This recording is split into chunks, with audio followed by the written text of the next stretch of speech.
Is Edward Snowden a traitor? Man, I have serious doubts about your... Anyway, Director Gabbard, I'm going to give you this. Tweeted just 11 days ago, and I'm quoting you.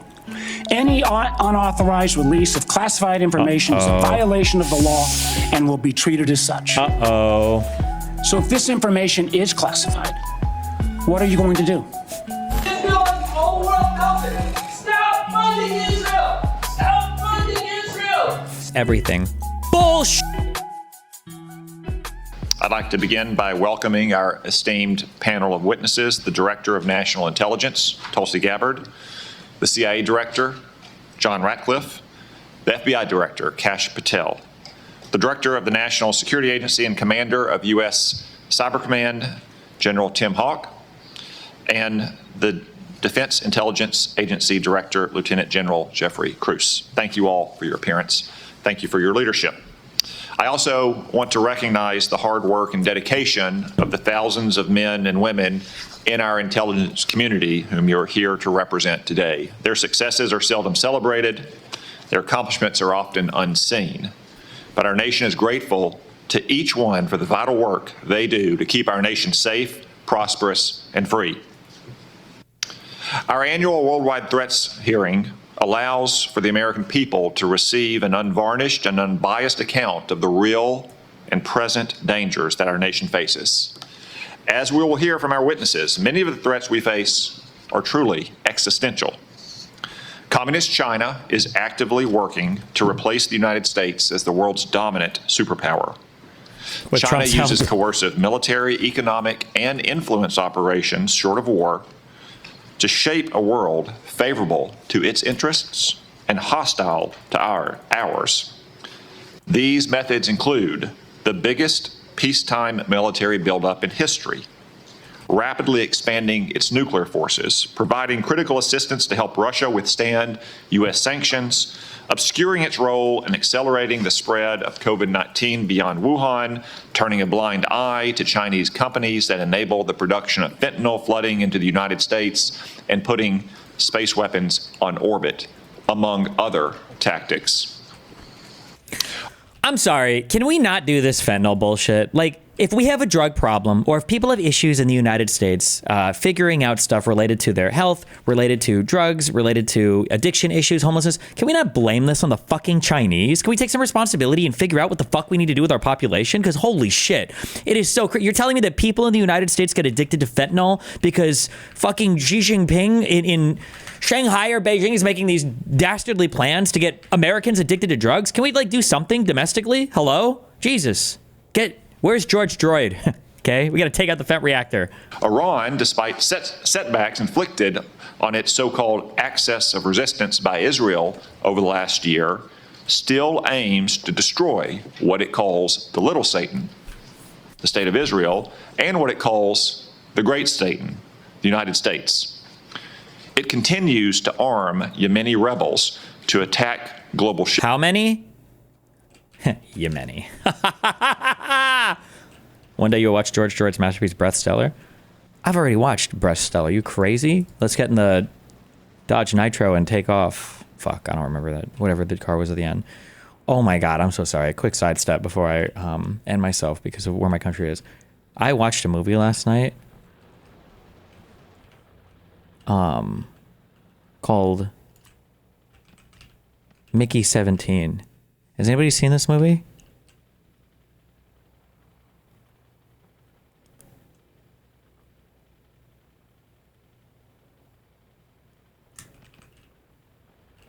This is probably one of the worst, like in totality, one of the worst movies I have ever seen in my entire life.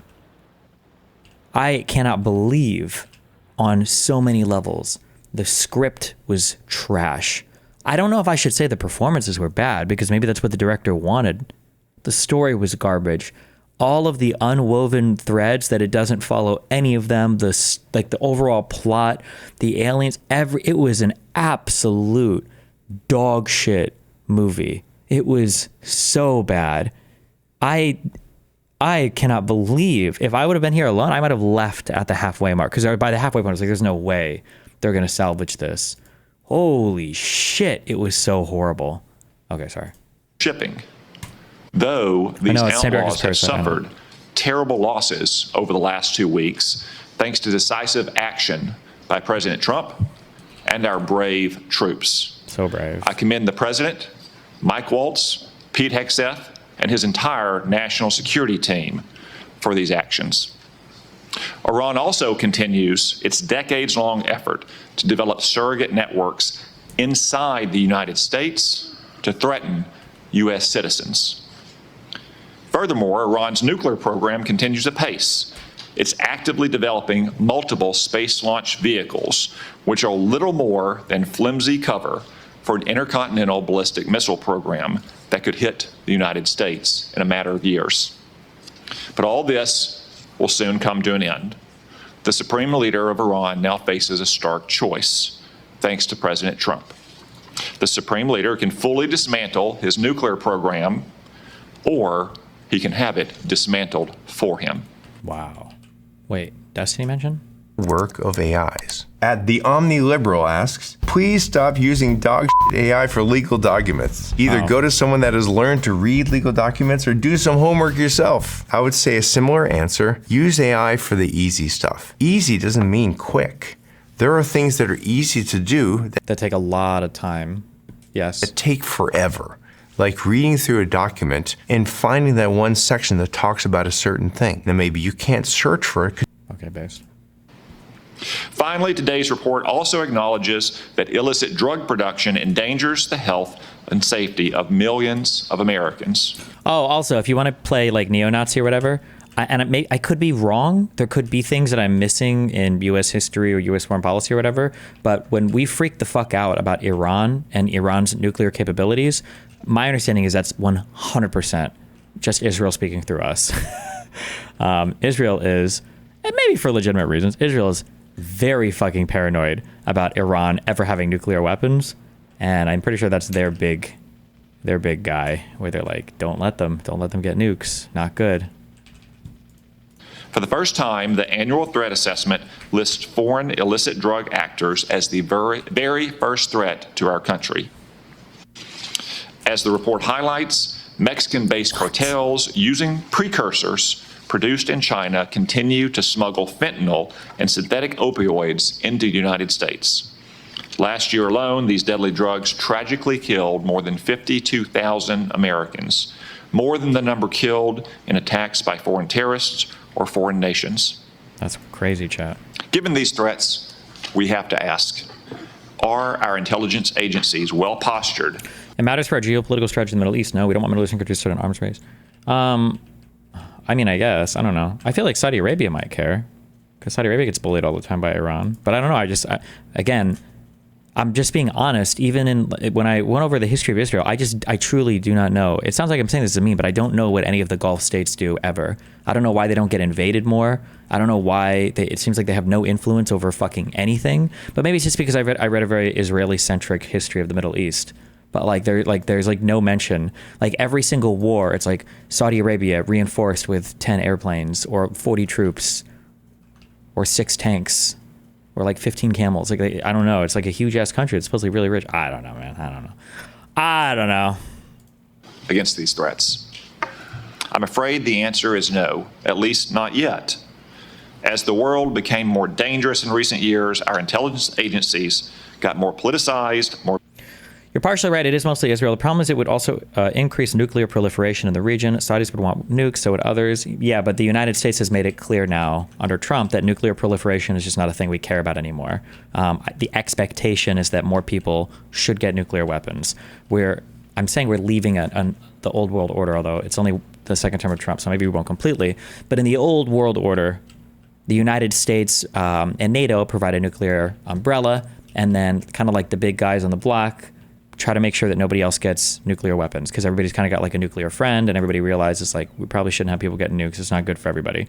But now, with the United States retreating from Europe and abandoning, I don't know, our foreign policy interests in anything beyond what's politically popular, I feel like the nuclear proliferation around the world my guess is it would start to trend upwards. People would realize, well, fuck, if I'm not going to be under somebody else's nuclear umbrella, I need to get these weapons on my own, and the United States doesn't seem to give a fuck as much about it anymore, so fuck it, let's go. More bureaucratic and more focused on promulgating opinions rather than gathering facts. As a result of these misplaced priorities, we've been caught off guard and left in the dark too often. I know that all of you agree that the core mission of the intelligence community is to steal our adversaries' secrets and convey them to policymakers to protect the United States. At the same time, it's not the role of intelligence agencies to make policy, to justify presidential action, or to operate like other federal agencies. After years of drift, the intelligence community must recommit to its core mission of collecting clandestine intelligence from adversaries whose main objective is to destroy our nation and our way of life. The reason is not that our intelligence community lacks dedicated patriots who show up to work every day to protect the American people. On the contrary, it has an abundance of them. The reasons are a misuse of resources, bureaucratic bloat, a default to play it safe, and a past administration that prioritized social engineering over espionage. Coupled with recent failures, the finding in today's worldwide threat report should be... Why would the Gulf states get invaded? I honestly don't know. That's another thing too, because again, my history was all Israeli-centric. I don't know why they all hate each other, like Saudi Arabia and Iran. I just don't know the history there. Maybe someday we'll do that history after World War II or Germany. A wake-up call to all of us to get our house in order. The status quo is proving inadequate to provide the President and Congress with the intelligence needed to protect the American people. As more storms gather, America's intelligence capabilities require urgent reform and revitalization. As the chairman of this committee, I look forward to working with each of you to strengthen America's intelligence edge and refocus our intelligence community on its core mission, stealing secrets. The American people deserve nothing less. We've assembled an impressive team to get this done, and I look forward to hearing your comments. Now I recognize the Vice Chairman for opening remarks. Well, thank you, Mr. Chairman, and good morning, everybody. I want to thank all the witnesses for being here. I got to say, I've been on the committee now for 14 years, and this year's assessment is clearly one of the most complicated and challenging in my tenure on the committee. And I want to get into that in a moment, but I want to first of all address the recent story that has broken in the news. Oh my God, really, Yesterday, bro? Come on. Who doesn't do this? We stunningly learned that senior members of this administration, and according to reports, two of our witnesses here today were members of a group chat that discussed highly sensitive and likely classified information that supposedly even included weapons packages, targets, and timing, and included the name of an active CIA agent.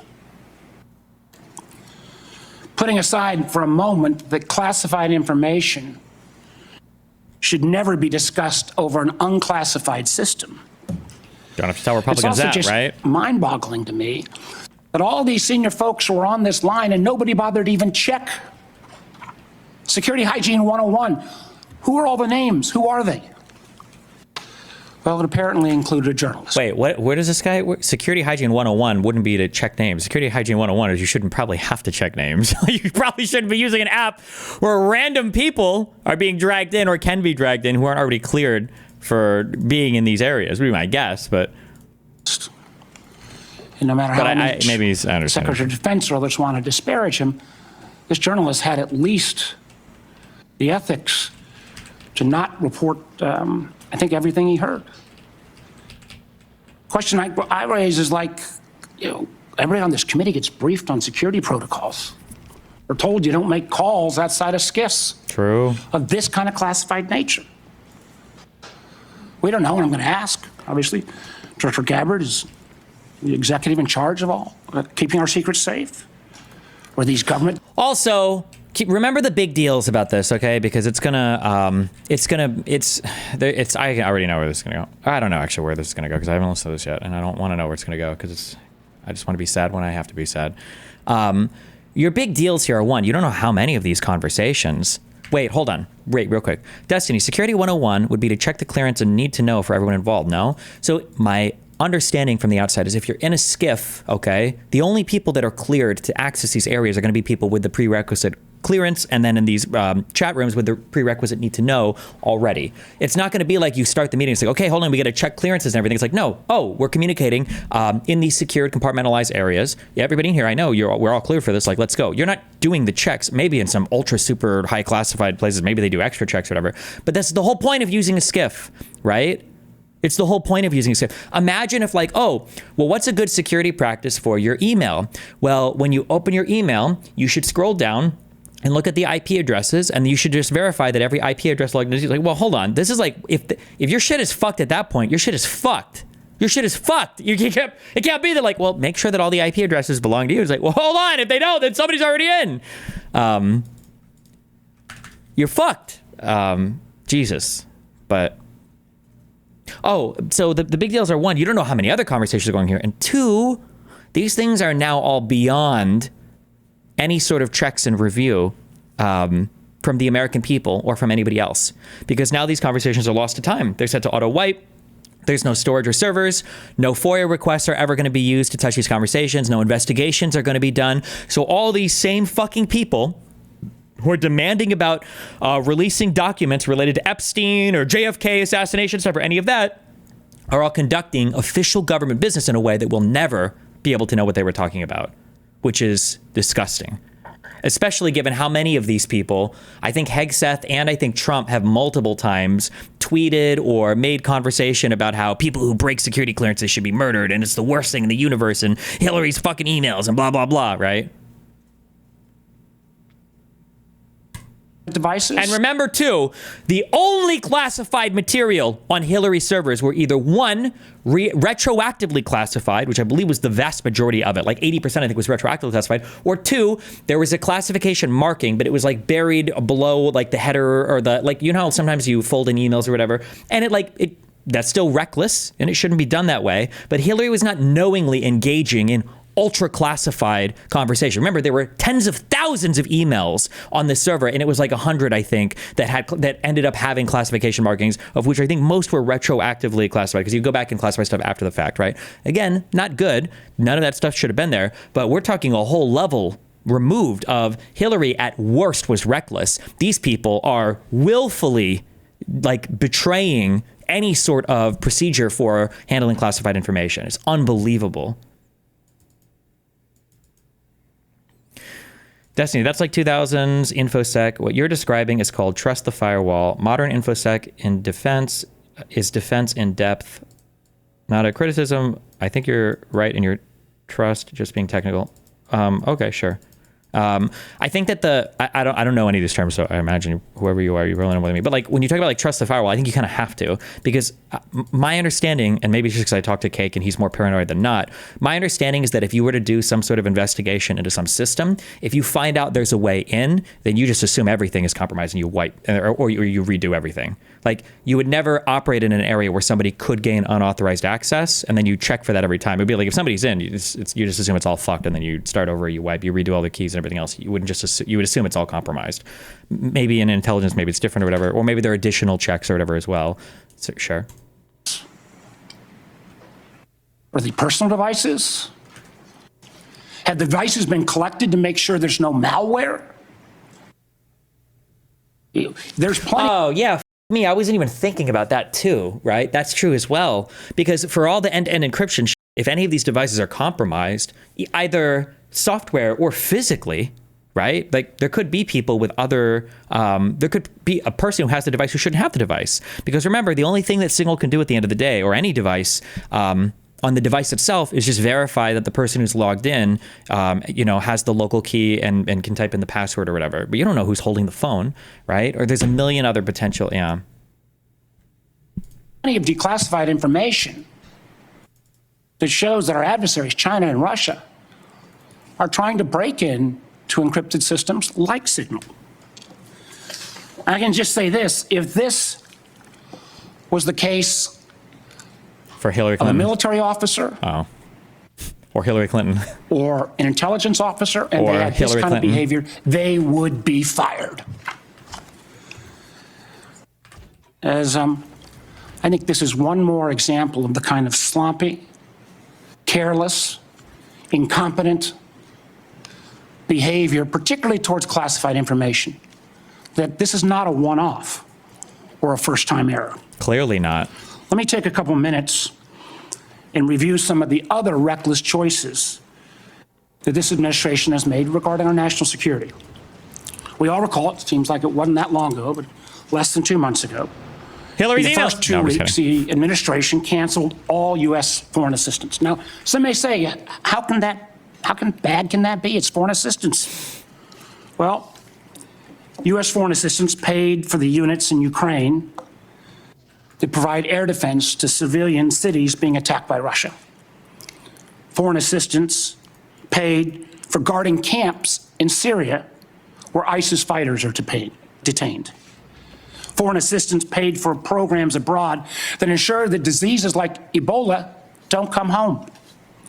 And until recently, it paid for the construction of a railway in Africa that would have helped given the United States much needed access to critical minerals in Congo. Now that project, China's going to try to finance it.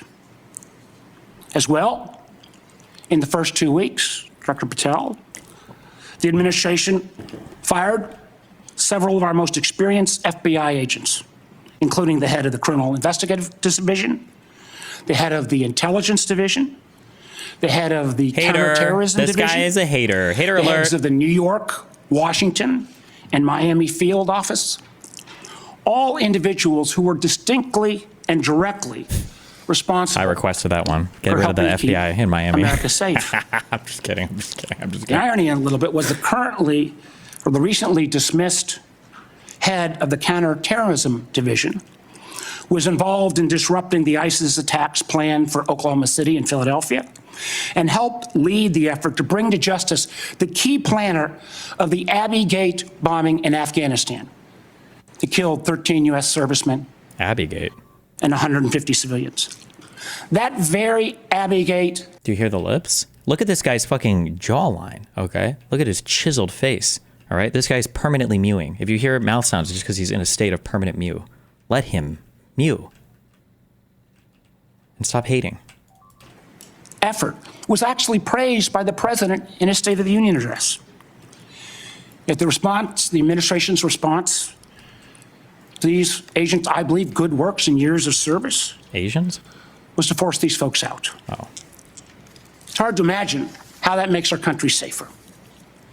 Nor can I understand how Americans are made more secure by firing more than 300 staff at the National Nuclear Security Administration, including those responsible for overseeing the security and safety of the nuclear stockpile. Beginning of stream. You said 2 to 3 years ago, if any guy expresses worry of being Me Too'd, he's probably a rapist. Paraphrase. Sorry if it's not accurate. Do you find a distinction between? You didn't say the rest. I feel like in the past, I think the worst was the Aziz Ansari thing, and then I think past that, I feel like it started to tone down. I don't know if there's been like a recent uptick with the Harry Sisson stuff, and then some of the gamer-related stuff, where like the Me Too's have literally just been like a person's like flirted with somebody or hooked up, and then people are like, I don't know, yeah. But I also feel like a weird issue is that people are responding to it. Like I think that guy is fully canceled right now. The Impractical Jokers guy, I think he's like fully career fucked at the moment. So I don't know also like why people are giving it as much credence as it is, but yeah, I don't know, man. Or by ousting 130 employees at CISA, the agency directly responsible for trying to take on China's Salt Typhoon attack. Again, after Salt Typhoon, I would have thought. Oh, it's also different. Yeah, I'm sorry too. There's also a big difference between celebrities and normal people. Like if you're a celebrity, there's a whole other list of challenges that you have to worry about versus just like an ordinary human being. Folks on that group chat might have thought twice. Or how we made safer by sacking 1,000 employees at the CDC and NIH who are actually directly working on trying to keep our country safe from disease. Or by pushing out hundreds of intelligence officers. The amazing thing is that our intelligence officers, they're not interchangeable like a Twitter coder.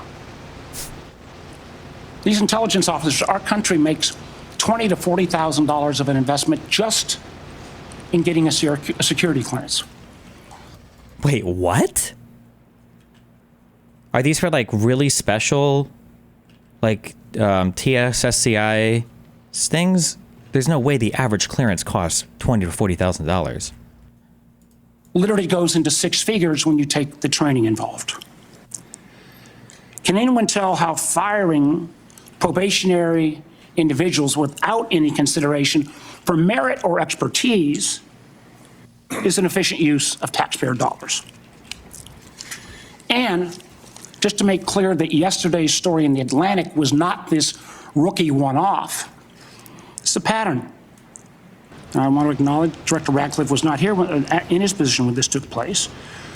But again, earlier in the administration, when a non-classified network was used, thereby exposing literally hundreds of CIA officers' identities, those folks can't go into the field now. How does that make our government more efficient? You know, again, this... Somebody said, my normal security clearance was valued at $10,000 a decade ago. Probably correct. Oh, well. Pattern of an amazing cavalier attitude towards classified information is reckless, sloppy, and stunning. And perhaps what troubles me most is the way the administration has decided that we can take on all of our problems by ourselves without any needs for friends or allies. I agree that we've got to put America's priorities first. But America first cannot mean America alone.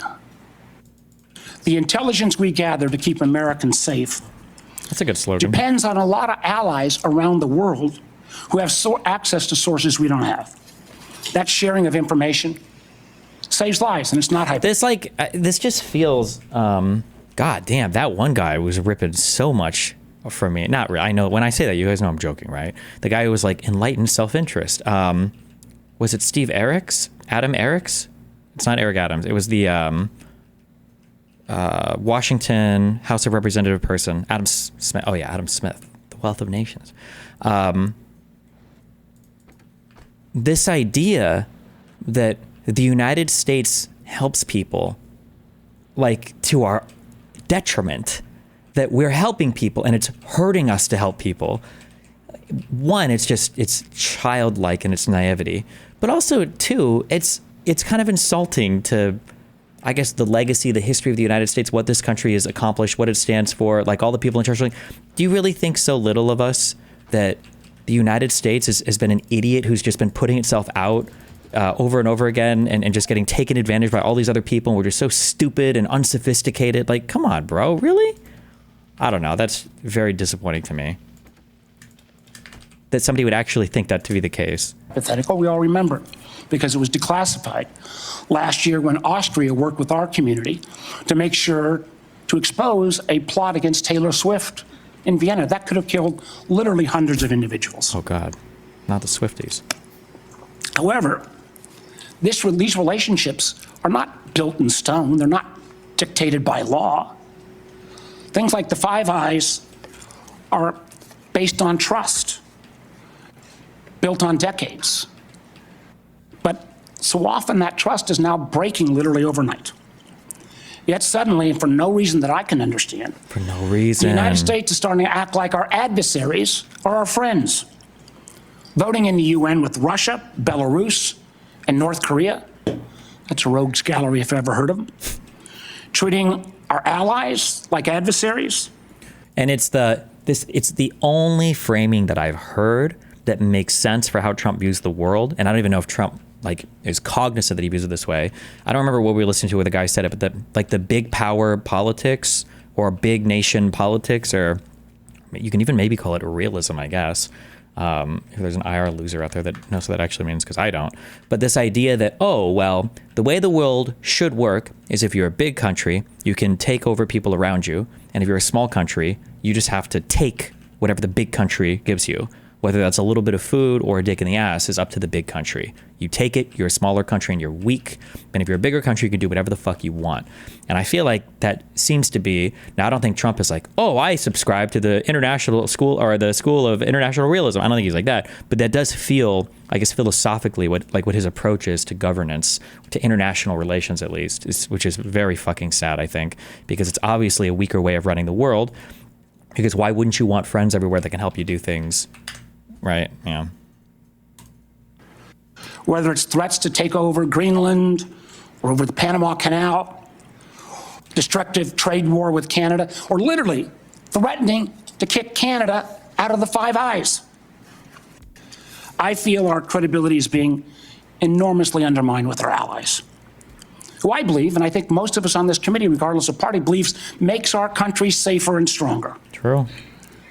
But how can our allies ever trust us as the kind of partner we used to be when we, without consultation or notice, for example, stop sharing information to Ukraine in its war for survival against Russia?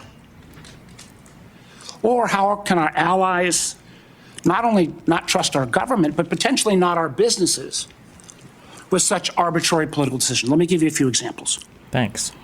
As a result of a lot of work from this committee and others in Congress, we made sure America's commercial space industry is second to none. From space to launch to commercial sensing and communications, the United States has taken a record lead. Yet overnight, this administration called into question the reliability of American commercial tech industry when Maxar and other commercial space companies were directed to stop sharing intelligence with Ukraine. I got to tell you, I've been a business guy, I can't say longer than being an elected official, but pretty close. That shockwave across all of commercial space, and frankly, not just commercial space. I've heard it from some of our... Wait, when what happened? Explain this again? Intelligence. When Maxar and other commercial space companies were directed to stop sharing intelligence with Ukraine. Okay. I got to tell you, I've been a business guy, I can't say longer than being an elected official, but pretty close. That shockwave across all of commercial space, and frankly, not just commercial space, I've heard it from some of our hyperscalers in the tech community, has sent an enormous chill. Who's going to hire an American commercial space company, government or foreign business, with the ability to have that taken down so arbitrarily?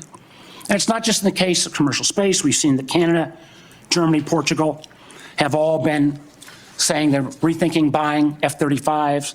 I've heard from Microsoft and Google directly and Amazon that they're having questions about whether they can still sell their services. We've also seen foreign adversaries and friends take advantage of this rift in our national security areas and our scientists.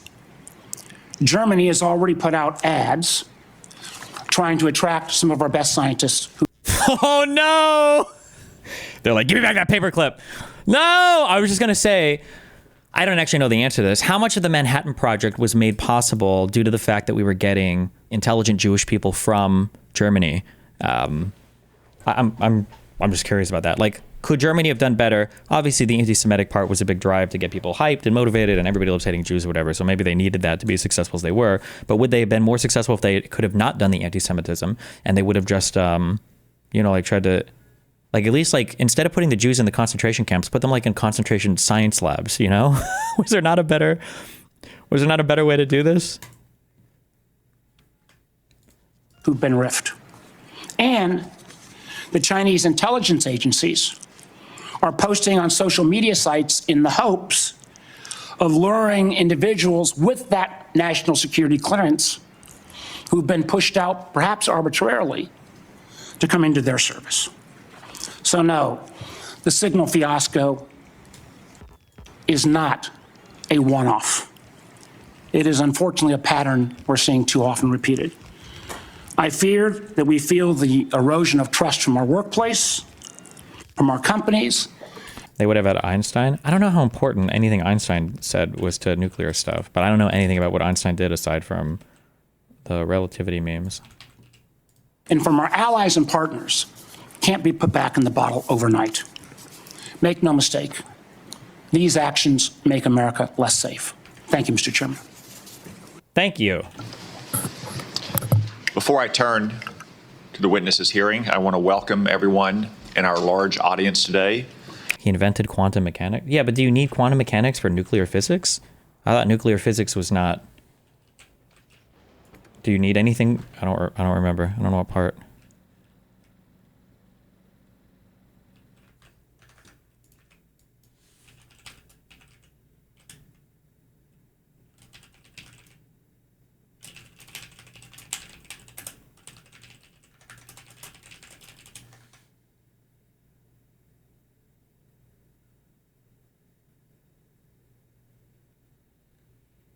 Oh, splitting atoms is based on principles of.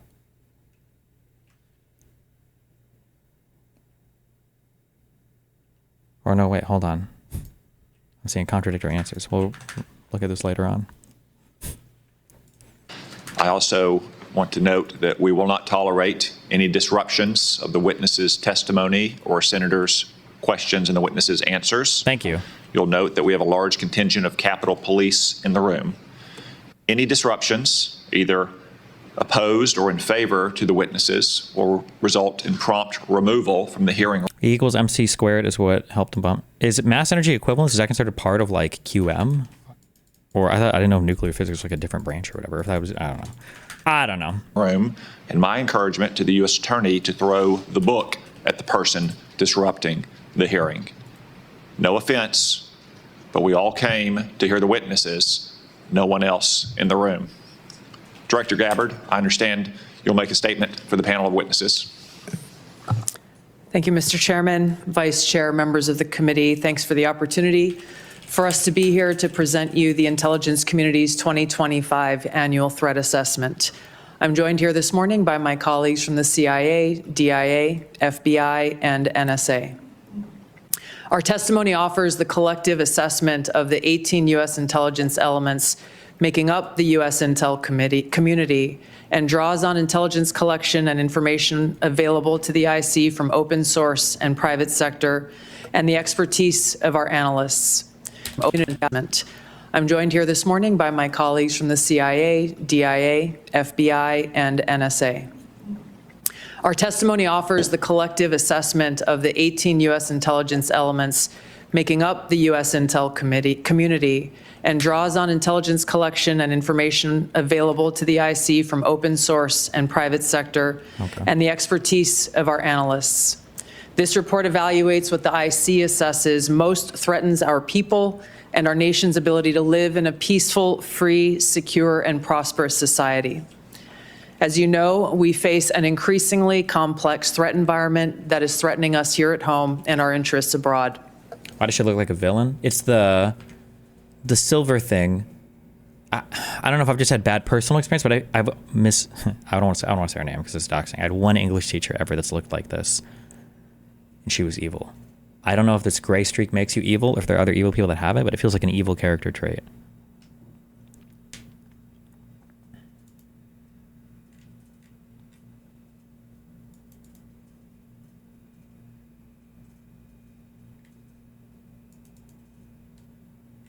Destiny. Classical nuclear physics understanding doesn't require QM. The mass energy equivalent is not based on QM. It is special relativity. Modern nuclear physics is analyzed through principles of QM. Well, everything in physics is analyzed through principles of QM now, because now we use Q of T to understand everything in general, right? But I'm not sure now if everybody's just saying that everything in physics is QM, so of course we needed QM to do the nuclear bomb. My understanding is that like shooting, what do you shoot at nucleuses to split them? Is it neutrons? Shooting neutrons at things to make an atom split and to release a ton of energy. I don't know if there's any sort of like quantum mechanics understanding is required for that. But maybe there is. I don't know where. I don't know. But I also don't know if chat knows, so fuck you guys. I'll begin by focusing on what most immediately and directly threatens the United States and the well-being of the American people. Non-state criminal groups and terrorists putting American lives and livelihood at risk. Then I'll focus on the key nation states who have the capability to threaten the interests of the United States. In this complex environment, non-state and state actors are able to exploit or take advantage of the effects of each other's activities. Conventional and asymmetrical capabilities, even the traditionally weakest of actors are able to acquire from available advanced technologies, creates an even more complex and serious threat landscape. First, I'll highlight the threats presented by several non-state actors. Cartels, gangs, and other transnational criminal organizations in our part of the world are engaging in a wide array of illicit activity, from narcotics trafficking to money laundering to smuggling of illegal immigrants and human trafficking, which endanger the health, welfare, and safety of everyday Americans. Based on the latest reporting available for a year-long period ending October 2024, cartels were largely responsible for the deaths of more than 54,000 U.S. citizens, from synthetic opioids. Like, man, I don't know where we're going to go in this meeting or whatever, but I hate that framing. It just feels very disingenuous to me. So I don't like the framing because Trump is searching for so much power on the border and everything else that, are we really going to say that cartels have killed 50,000? Because my ears perked up when she said, killed 50,000 American citizens. Wait, abroad? Even that number seems way too fucking high. And then it's due to opioids. Oh. So, who's at fault here? Is it China? Is it the cartels? How many different people are involved in murdering Americans? But, there's no responsibility for the United States once the drugs come into the country, I guess? Okay. Mexico-based transnational criminal organizations, or TCOs, are the main supply. E equals MC squared is obviously essential for nuclear bombs. Yeah, obviously. I just didn't think that was considered part of quantum mechanics. My understanding, my layman's understanding, is Einstein didn't really believe in any quantum mechanics stuff. He thought it was gay and cringe because it was all probabilistic, weird stuff that was a lot less beautiful compared to his mathematical understandings of space-time and all that other bullshit that he never really fully bought into QM. I don't know. But maybe it is. Maybe people do consider mass energy equivalence part of QM. I don't know. Maybe it is.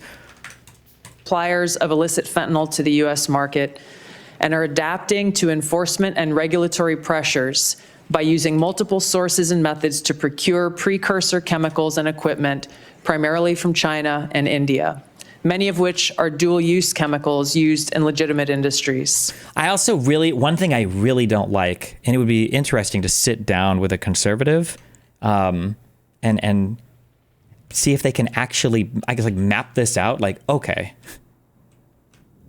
I want to ban all firearms in the United States because I think that guns are causing people to die.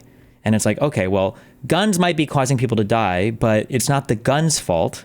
It's the final stage it's the exact last stage of whoever pulled the trigger that gets 100% of the blame.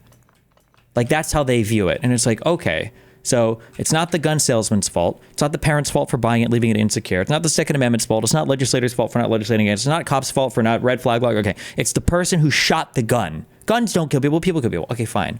Who's at fault when an American overdoses on drugs? Well, let me tell you about a guy named Chong Li who manufactures synthetic opiates over in this rural place in China, okay? And let me tell you how he's killed 50,000 Americans. Excuse me? What? I want to know, is there a consistent underlying theory that can generate both conclusions? I don't believe it. Independent fentanyl producers are also increasingly fragmenting the drug trade in Mexico. The availability of precursor chemicals and ease of making illicit fentanyl have enabled independent actors to increase illicit fentanyl production and smuggling operations in Mexico. Did you read this take on subreddit? On what subreddit? You've referenced this twice. What are you talking about? Link it, and we can read it. Oh, you did link it. Did you steal this take from this? Hot take. Americans need to take responsibility for their own drug problems 2 hours ago. Oh, fuck. No, I didn't, but whatever he says, I bet it's based. Usually if I get something from an email or so, I'll just say it. It seems like there's one thing that the modern right and left can agree on, and it's that Americans bear no responsibility for their own drug abuse. The right is intent on blaming American OD deaths on foreign drug cartels and immigrants, acting as if they can just wipe out all these Mexican cartels and do the most impossible task of stopping immigrants from coming into the country, then all of America's drug problems would just go away. It's almost as if they are trying to declare a war on drugs, and we know how well that worked in the past. True! Whoever this poster is, he's true and based. And he pre-watched.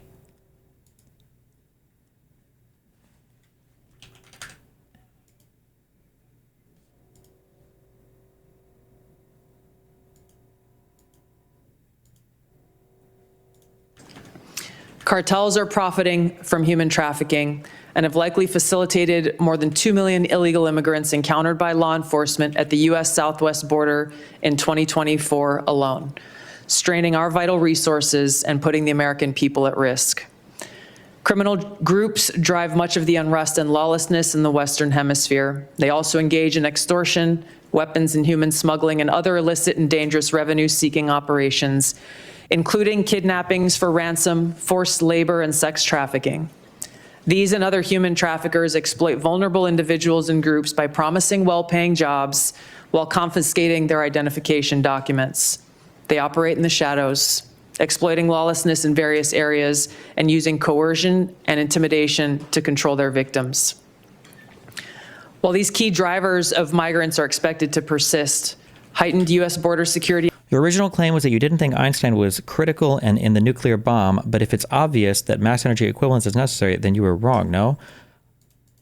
My claim was I didn't know if Einstein coming over from Germany to the United States was critical in our production of the nuclear bomb. I don't know if mass energy equivalence was a thing that was figured out in the shadows of the Manhattan Project, or if that was figured out and published. I thought it was published earlier. Because it was published earlier, then it really didn't matter whether it came to the US or not, because that information was available to everybody. I would imagine if people even thought a nuclear bomb was possible, then mass energy equivalence must have already been figured out, would be my assumption. But again, I could be wrong. I'm not saying I could be wrong because I'm trying to be dismissive. I legitimately don't remember much physics from school, and I hated chemistry too, so. The enforcement and deportations under the Trump administration are proving to serve as a deterrent for migrants seeking to illegally cross U.S. borders. U.S. Border Patrol apprehensions along the southwest border in January 2025 dropped 85% from the same period in 2024. Transnational Islamist extremists such as ISIS and al-Qaeda and affiliated jihadi groups continue to pursue, enable, or inspire attacks against the United States and our citizens abroad and within the homeland to advance their ultimate objective of establishing a global Islamist caliphate. Damn. This includes heightened efforts to spread their ideology to recruit and radicalize individuals in the U.S. and the West. While the New Year's Day attacker in New Orleans had no known direct contact with ISIS terrorists, Allow me to speculate. he was influenced and radicalized by ISIS ideological propaganda, as one example. Al-Qaeda and its affiliates continue to call for attacks against the United States as they conduct attacks overseas. How many attacks is Al-Qaeda involved in? I thought they had like a splinter group that lives barely in Syria. I don't know where they're at now. And then they had like one itty-bitty swath of territory, I think south of Sana'a in Yemen. Like, where the fuck is... Like, if you looked at governing in Yemen, are there like current maps that label it? Like, I think Al-Qaeda had like an itty-bitty tiny... like a small little bit of space in Yemen, and that was it. But maybe they're larger in other places or something? I don't know. Or they might actually be totally gone now, too.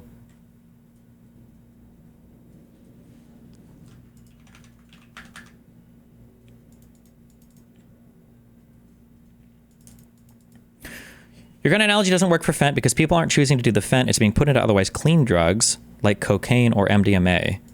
I really don't like the distinguishing feature there, like clean drugs. I don't know what the fuck. I know what you mean when you say that, but I don't like the term clean drugs. But also, I feel like when we went to look it up, weren't a little bit over half of the fentanyl deaths attributed to people who were just trying to do like opiates? It wasn't all just poisoned other drugs, no? Like, careful with illegal drugs, okay? But like, you can do fent like recreationally, responsibly. I'm not a big opiate fan. I think all downers are for losers, in my opinion. No offense, except for alcohol, which is based. But I think the issue is that fentanyl is so unbelievably potent that if you take a little bit too much, or if it's in something and you don't know that it's in something else, and then you take a lot of that other thing, you could just die because fentanyl is incredibly potent and cringe. These jihadist groups have shown their ability to adapt and evolve, including... Just don't take too much. Yeah, but the issue, like if you're just doing fentanyl, like straight, I don't know what you would say, just pure fent. I don't even know how much you could do if it's just that. But like, that's one thing because you can measure it out. But let's say, for instance, somebody gets a bunch of MDMA and they're like, okay, I can make a ton of money if I cut this with some bullshit and then lace it with fentanyl. And then you get it. If you just take like a 50 to 100 milligram hit of MDMA and you're like, oh, cool, this is cool, whatever. It feels kind of weird or whatever, but it still works because it was laced with fentanyl and you're not getting pure MDMA. But if you're like, I want to fucking roll hard this weekend and you're on some crazy 200, 300 milligrams of MDMA and it's laced with fent, well, now you might just die, right? Whereas for MDMA, you would just be rolling super hard and it might be a little bit bad for your brain. Fentanyl might just kill you is the difference, I think, right? Using new technologies and tactics to spread their ideology and recruit new followers. A range of non-state cyber criminals are also targeting our economic interests, critical infrastructure, and advanced commercial capability for extortion, other coercive pursuits, and financial gain. These actors use a variety of tactics, including phishing, ransomware, and denial of service attacks, to disrupt our systems and steal sensitive and lucrative information using available technologies and U.S. cyber vulnerabilities. Ransomware actors last year, for example, attacked the largest payment processor for U.S. healthcare institutions. And another set of criminal actors conducted cyber attacks against U.S. water utilities. Some of these non-state cyber actors also operate as proxies for or emulate similar activities carried out by major state actors. While these non-state cyber actors often seek financial and intellectual property gains, they also carry out cyber operations for espionage purposes, targeting our critical infrastructure. Turning to key state actors, the IC sees China, Russia, Iran, and North Korea engaging in activities that could challenge U.S. capabilities and interests, especially related to our security and economy. These actors are in some cases working together in different areas to target U.S. interests and to protect themselves from U.S. sanctions. At this point, the IC assesses that China is our most capable strategic competitor. Under the leadership of President Xi Jinping, the People's Republic of China seeks to position itself as a leading power on the world stage, economically, technologically, and militarily.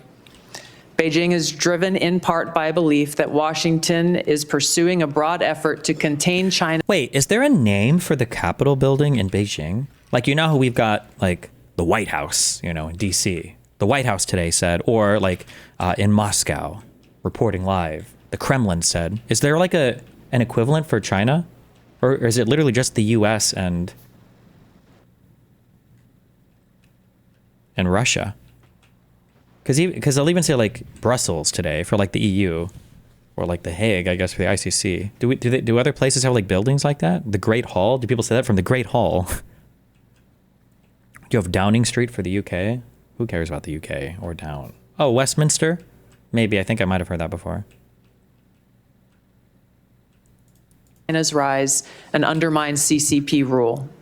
China's most serious domestic challenge is probably China's slowing economy and potential instability if socioeconomic grievances lead to large-scale unrest.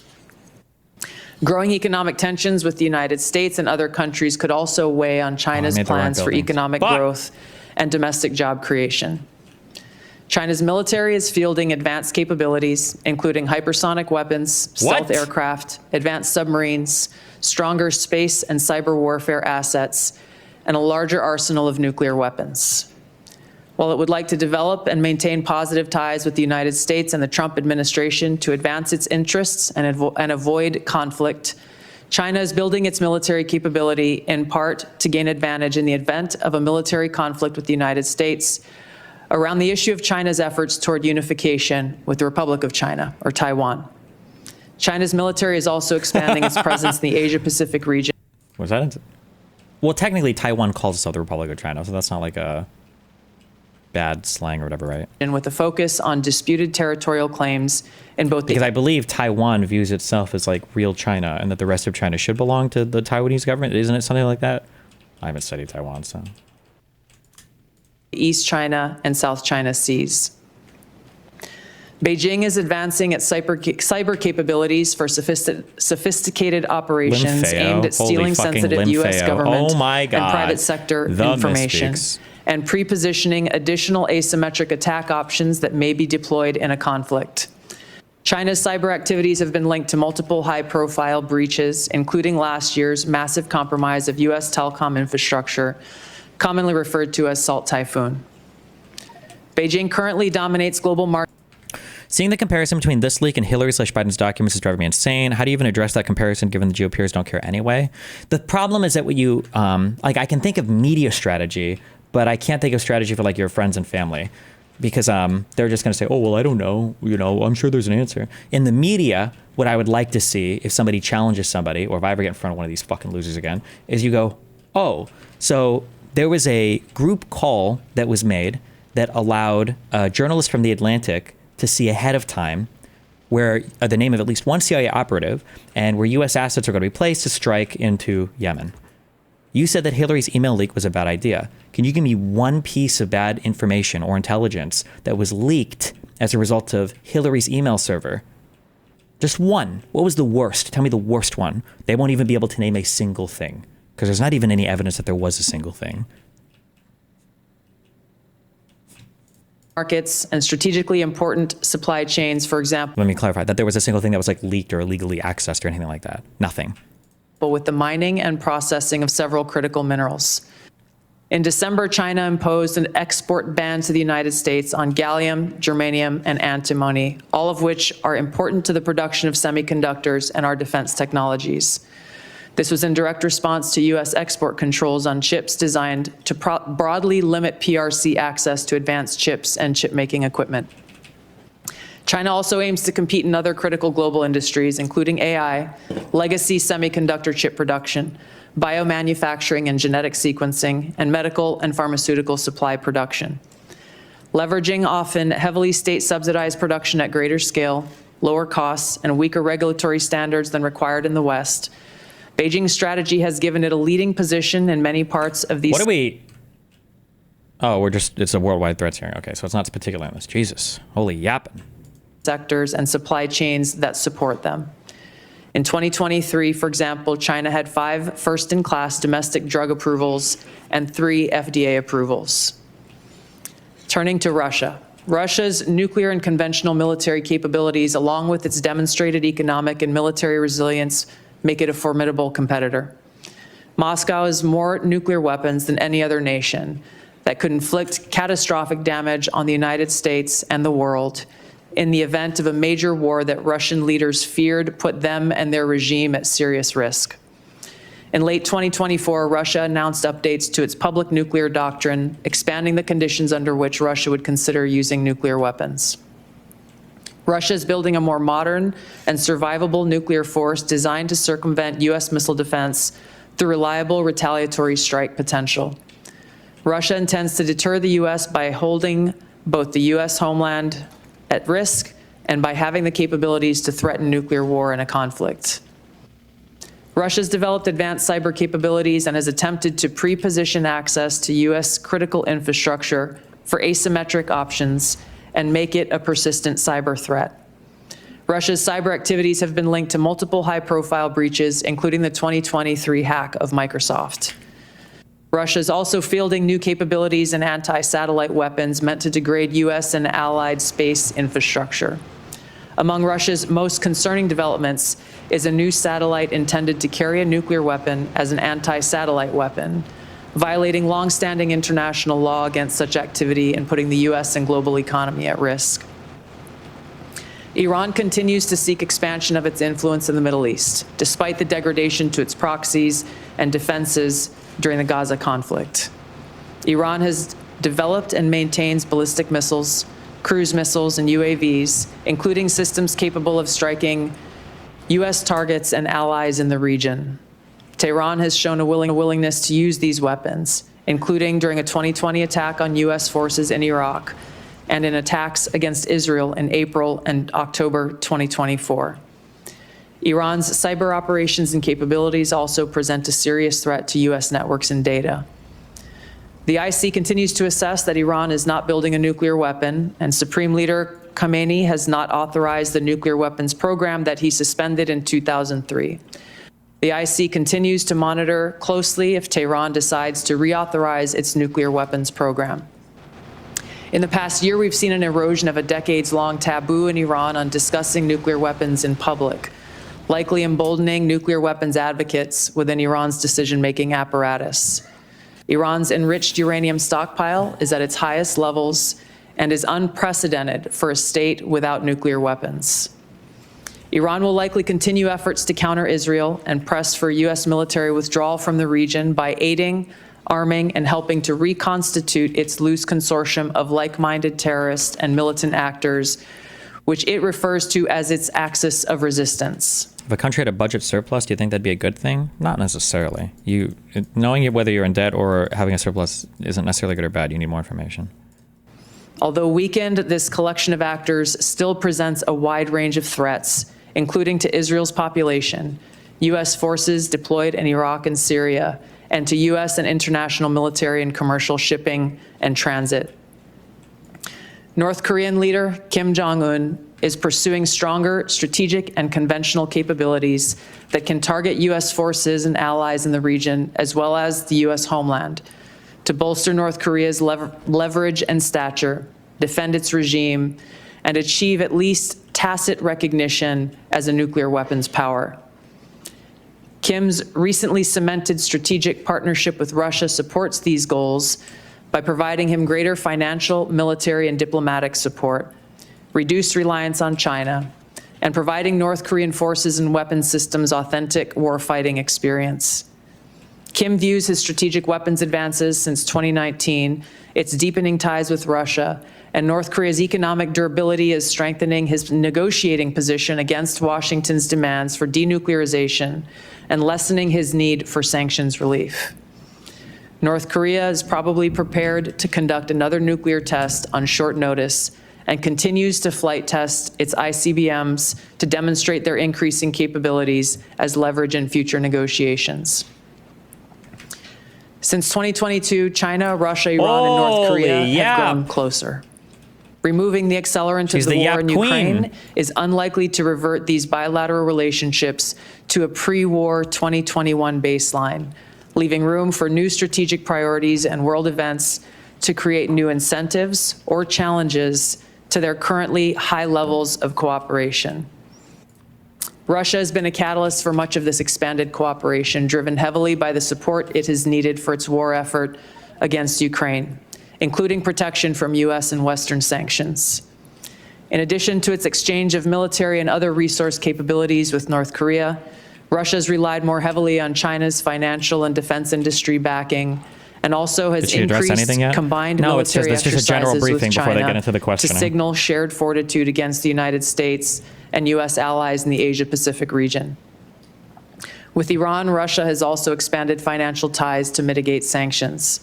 Iran has become a critical military supplier to Russia, especially of UAVs, in exchange for Russian technical support for Iranian weapons, intelligence, and advanced cyber capabilities.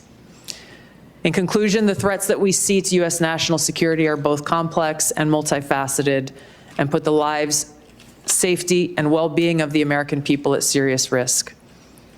As the heads of the American people's intelligence community, we will continue to provide the President, Congress, and our warfighters with timely, unbiased, relevant intelligence to keep the United States secure, free, prosperous, and at peace. Wow. To the American people specifically, our intelligence community exists to serve you and to ensure your safety, security, and freedom. Wow. Thank you.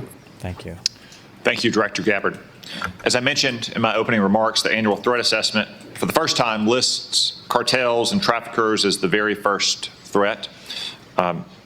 Director Patel, I'm pleased to say that the FBI's Little Rock field office has been doing its part in addressing this threat. The field office, along with other federal, state, and local law enforcement agencies, have arrested nearly 300 immigrants in my state in 2025 so far. Could you provide some color about the nature of the threat these illegal immigrants have posed, not just to Arkansas, but our nation, perhaps including some of the details of the horrific offenses they've committed against the American people? Thank you, Mr. Chairman. Mr. Vice Chairman. Witness will suspend. The greatest threat to global security is Israel, and the whole world knows it. Stop funding Israel! Stop funding Israel! Stop funding Israel! Good one, dude. You got him. You fucking got him, dude. So that protester was a code pink lunatic, saying the greatest threat to world peace is funding Israel. I will observe, for the benefit of the audience here on television, that Code Pink is funded by Communist China as well, which simply illustrates, speak up now if you want to be removed as well, whoever's saying that.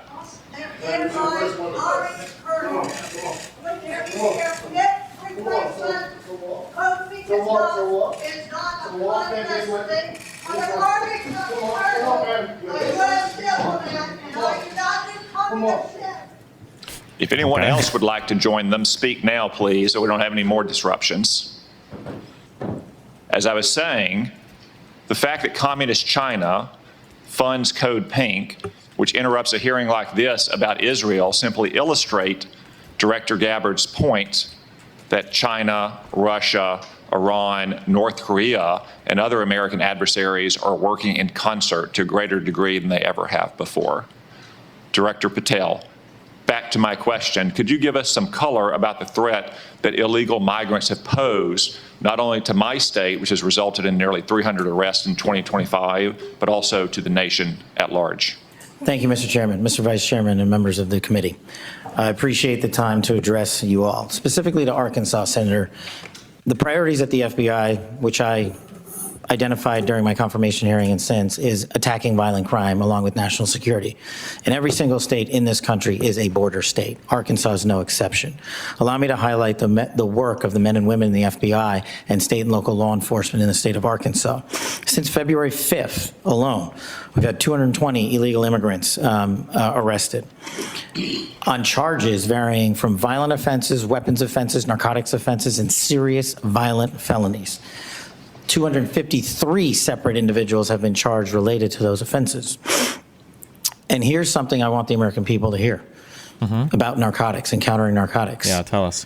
Thousands of pounds of narcotics were seized in these 3 weeks in the state of Arkansas. Thousands, worth tens of millions of dollars. Holy Christ. Everything from fentanyl to meth to cocaine to heroin to marijuana and more. Jesus. And also including manufactured drugs. The FBI does have the biggest footprint in Arkansas, but we could not achieve this mission without our state and local law enforcement partners, which has been one of the priorities since I took the helm at the FBI. They provide the greatest ground level intelligence to conduct these operations in Arkansas and in every single state across the union. Since February 5th, we've assisted with the arrest of hundreds of criminals and illegals throughout your state, and that was just a 3-week operation. Prior to that, Senator, there was a bust of 17 federal indictments relating to a meth lab in the state of Arkansas in the southwest corner of your state. All of those individuals are now facing prosecution for hundreds of pounds of illegal opioids, guns, and other illicit material. So we will continue to do that work. We will work it 7 days a week, 365 days a year, not just in your state, Mr. Chairman, but in every state.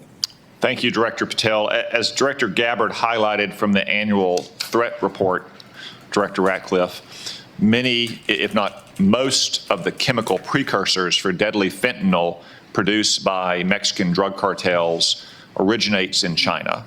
China, of course, is a techno-totalitarian police state. They have technology to monitor their own people that Soviet Russia could have only imagined. Is there any reason, Director Ratcliffe, to believe that China could not monitor and crack down on this flow of chemical precursors to Mexico if it chose to do so? Thank you, Senator, for the question. No, there's nothing that prevent China, the People's Republic of China, from cracking down on fentanyl precursors. As you well know, Senator, one of the reasons that they don't is that there are more than 600 PRC-related companies that produce those precursor chemicals in an industry that generates $1.5 trillion. That is one of the reasons that we see that Chinese efforts to affect the fentanyl precursors are really limited in nature and intermittent in nature, and not a dedicated effort to enforce their own laws and regulations to crack down on this. Thank you, Director Ratcliffe. Hello, you okay? I have many more questions I could ask, but I'm going to try to lead by example and stay within the 5-minute limit for the benefit of senators. I remind everyone there is a vote scheduled at noon. I hope to finish the open portion of this hearing before that vote closes, after which time we'll move to the closed portion. The Vice Chairman. Thank you, Mr. Chairman. I'll be happy to take your extra 13 seconds, but I want to go back to what I addressed at the outset. I mean, this was not only sloppy, it not only violated all procedures, but if this information had gotten out, American lives could have been lost. The Houthis had this information and could reposition their defensive systems.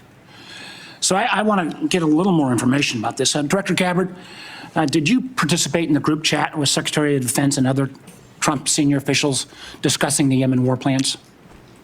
Senator, I don't want to get into the specifics. Ma'am, and were you on? You're not going to be willing to address. Conversation So that you're not, occurred are you in- denying, Matt, will you answer my question, ma'am? You were not TG on this group chat? I'm not going to get into the specifics. So you of the refuse to deliberate- acknowledge? Remember that when there was a refusal to answer, I think he's not letting her give her full answer, but my guess is maybe her full answer is going to be something along the lines of, I'm not willing to get into the specifics of this classified information in a public or open hearing. That's my guess for what she's going to say. We'll see what she actually says. But remember, whenever Democrats gave answers like this, it was because they were guilty. The reason why they don't want to get into it, the reason why the FBI director, the Secret Service lady, the reason why she didn't want to get into any of the specifics is because she was guilty and she knew that she was guilty. So that just, it's a point of comparison. Whether you were on this group chat? Senator, I'm not going to get into the Why specifics. are you going to get into the specifics? Is it because it's all classified? Because this is currently under review by the National Security Because it's Council. all classified? If it's not classified, share the text now. As the White House previously Is it stated, classified or I non-classified can information on this text? I can confirm. Director Radcliffe, were you on the group chat? Senator, I was on a signal messaging group. So you were the John Radcliffe on that chat? I was. Thank you, thank you. Can I provide some context, Senator, to that? Yes, but I've got a series of questions. Well, Director. but I think it's important because at the outset, you made a couple of comments about signal messaging using encrypted apps. So that we're clear, one of the first things that happened when I was confirmed as CIA director was signal was loaded onto my computer at the CIA, as it is for most CIA. I shouldn't say anything because maybe they'll get into it.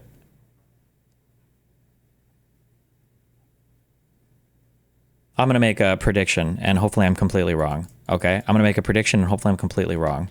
Okay. That this is about to be the most obfuscated bullshit ass fucking hearing of all time. If you work in intelligence, you can use the least encrypted apps you want. You can do email, you can do whatever the fuck you want. However, different statements or different information is okay in different environments. So if you want to email somebody else who works in intelligence and you work in intelligence and you want to email that person and talk to them, you can do that, but it can't be about classified information. That has to be in another environment. So if he's going to say signal is loaded to communicate to other people, sure, I'm sure that's fine, but there's no shot, unless somebody else who works in intelligence wants to clarify, there's no shot that they give you signal like, all right, there you go. Skiff, yeah, that's the name of the group chat. Good luck. No shot is that the case. And I wonder if he's going to try to weasel between these two positions, but maybe not. We'll just let him go. Signal was loaded onto my computer at the CIA, as it is for most CIA officers. One of the things that I was briefed on very early, Senator, was by the CIA records management folks about the use of signal as a permissible work use. It is. That is a practice that preceded the current administration to the Biden administration. Director Radcliffe, I've got a series of questions. If you're making the statement, if you're making the statement, the signal is a secure channel. No, can I answer that? It is. I've got a series of end-to-end decryption. So remember, just as a quick thing for what he just said, not all of your work, even work-related communications, if you work in intelligence, not all of them are necessarily going to be classified. But it feels like we're in a very bullshit weasel world right here. But maybe they'll clarify. We'll see. I understand encryption. It is permissible to use to communicate and coordinate for work purposes, provided it's not classified, Senator, that any decisions that are made are also recorded through formal channels. I don't believe that. But we'll see. So those were procedures that were implemented. My staff implemented those processes, followed those processes, complied with those processes, and finally, just please. So my communications, to be clear, in a signal message group were entirely permissible and lawful and did not include classified information. There it is. Okay. That's the lead, right? What is it called? Bearing the lead? That's the important part. You're not allowed to communicate on an unsecured app, or not, I shouldn't say unsecured, on an unapproved app, classified information. So this is what he's going to go with it. None of the information was classified. Okay, that'll be an interesting argument. We'll see how that goes. Well, we will To be make clear. that determination, because if it's not classified, share the text with the committee. Does MAGA defend this, or are the Starlink orders not downloaded yet? No, MAGA is already in full defense, of course, obviously. You know, let me go on. Director Gabbard, you are the security executive and set access guidelines. He said himself that he did not. I don't know if that would actually matter, though, because if you look at the actual laws around the mishandling of classified material, you are not allowed to knowingly retain information outside of a SCIF that you know belongs in the SCIF. And I imagine that having that info on your phone in Signal would qualify for that. I would imagine that. It's not about who put it there or how it got there. It's that you're retaining it in an insecure place. You're not allowed to do that. This is why when Biden called about having the documents, or when Pence called and said, hey, there's classified material in my place, they didn't necessarily get charged with crimes. It's because you have to intentionally retain it outside, not by accident, but intentionally retain material you know is not supposed to be there. So it doesn't matter if he wasn't sending, like if I have a classified job and I have a friend who's sending me classified info and I'm not sending anything back, but they're sending it to me and I'm retaining it on a device, I'm pretty sure not only would I get fired, I imagine, I'd also be criminally liable because I'm retaining that information on an unsecured, non-approved area, be my understanding reading the statute. For classified information.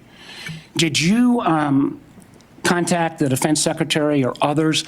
Right, somebody said this point is explained in this tweet. Epic waste of time. Okay. After this specific military planning was put out and say, hey, we should be doing this in a SCIF? Oh, there you go.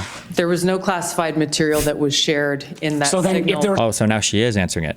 None of that information was classified about an upcoming strike? Why would you go with this?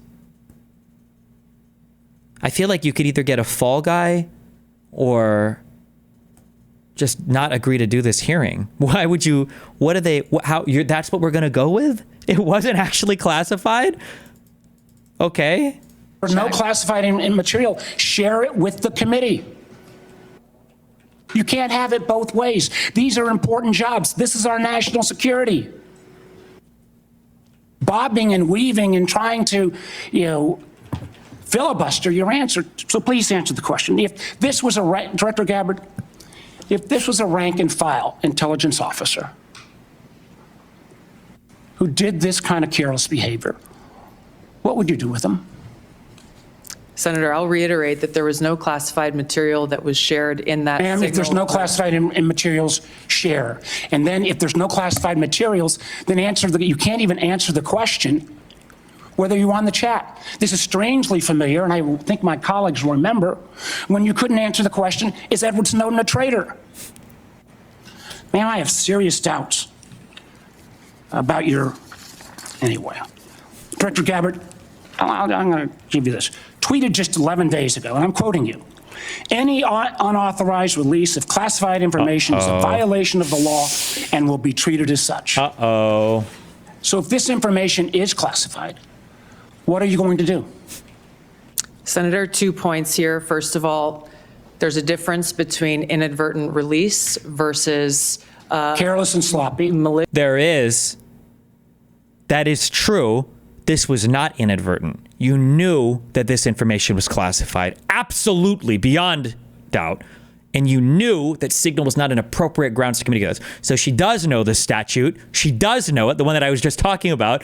But now she's going to try to claim that she didn't know that Signal wasn't clear for these types of conversations, or that upcoming military strikes on another country wouldn't be classified? Hello?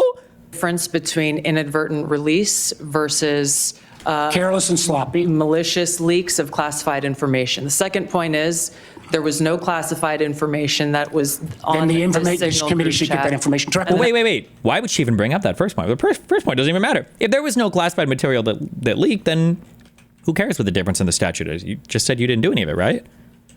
National Security Director Council Patel, is my time's reviewing about out, how and I'm this going to occurred. use my 12 seconds up the chairman came. Director Patel, has the FBI launched any investigation of this? Senator, I was just briefed about it late last night, this morning. I don't have an update. I would like to get an answer by the end of the day. At this point in the ordinary course of affairs, I would recognize Senator Collins. She asked me to express to you that she is under the weather this morning. She regrets her absence, but anticipates submitting written questions. But you need to prove that someone maliciously added the journalist to the chat? No, you wouldn't, number one. Number two, this conversation shouldn't be happening on Signal, period. This is not about the journalist being in there. We only know about it because the journalist was in there. It's not about the journalist being in there. It's the fact that these conversations have been happening on Signal at all. Because remember, there are so many ways. Oh, you guys got to get into a mindset of thinking, how could things go wrong, right? Imagine you have this conversation on Single. I keep wanting to say Jesse Single. Signal. Imagine you have this whole thing, and then somebody just real quick adds somebody to the thing. Boom! All that information is compromised now. It's all compromised instantly, right?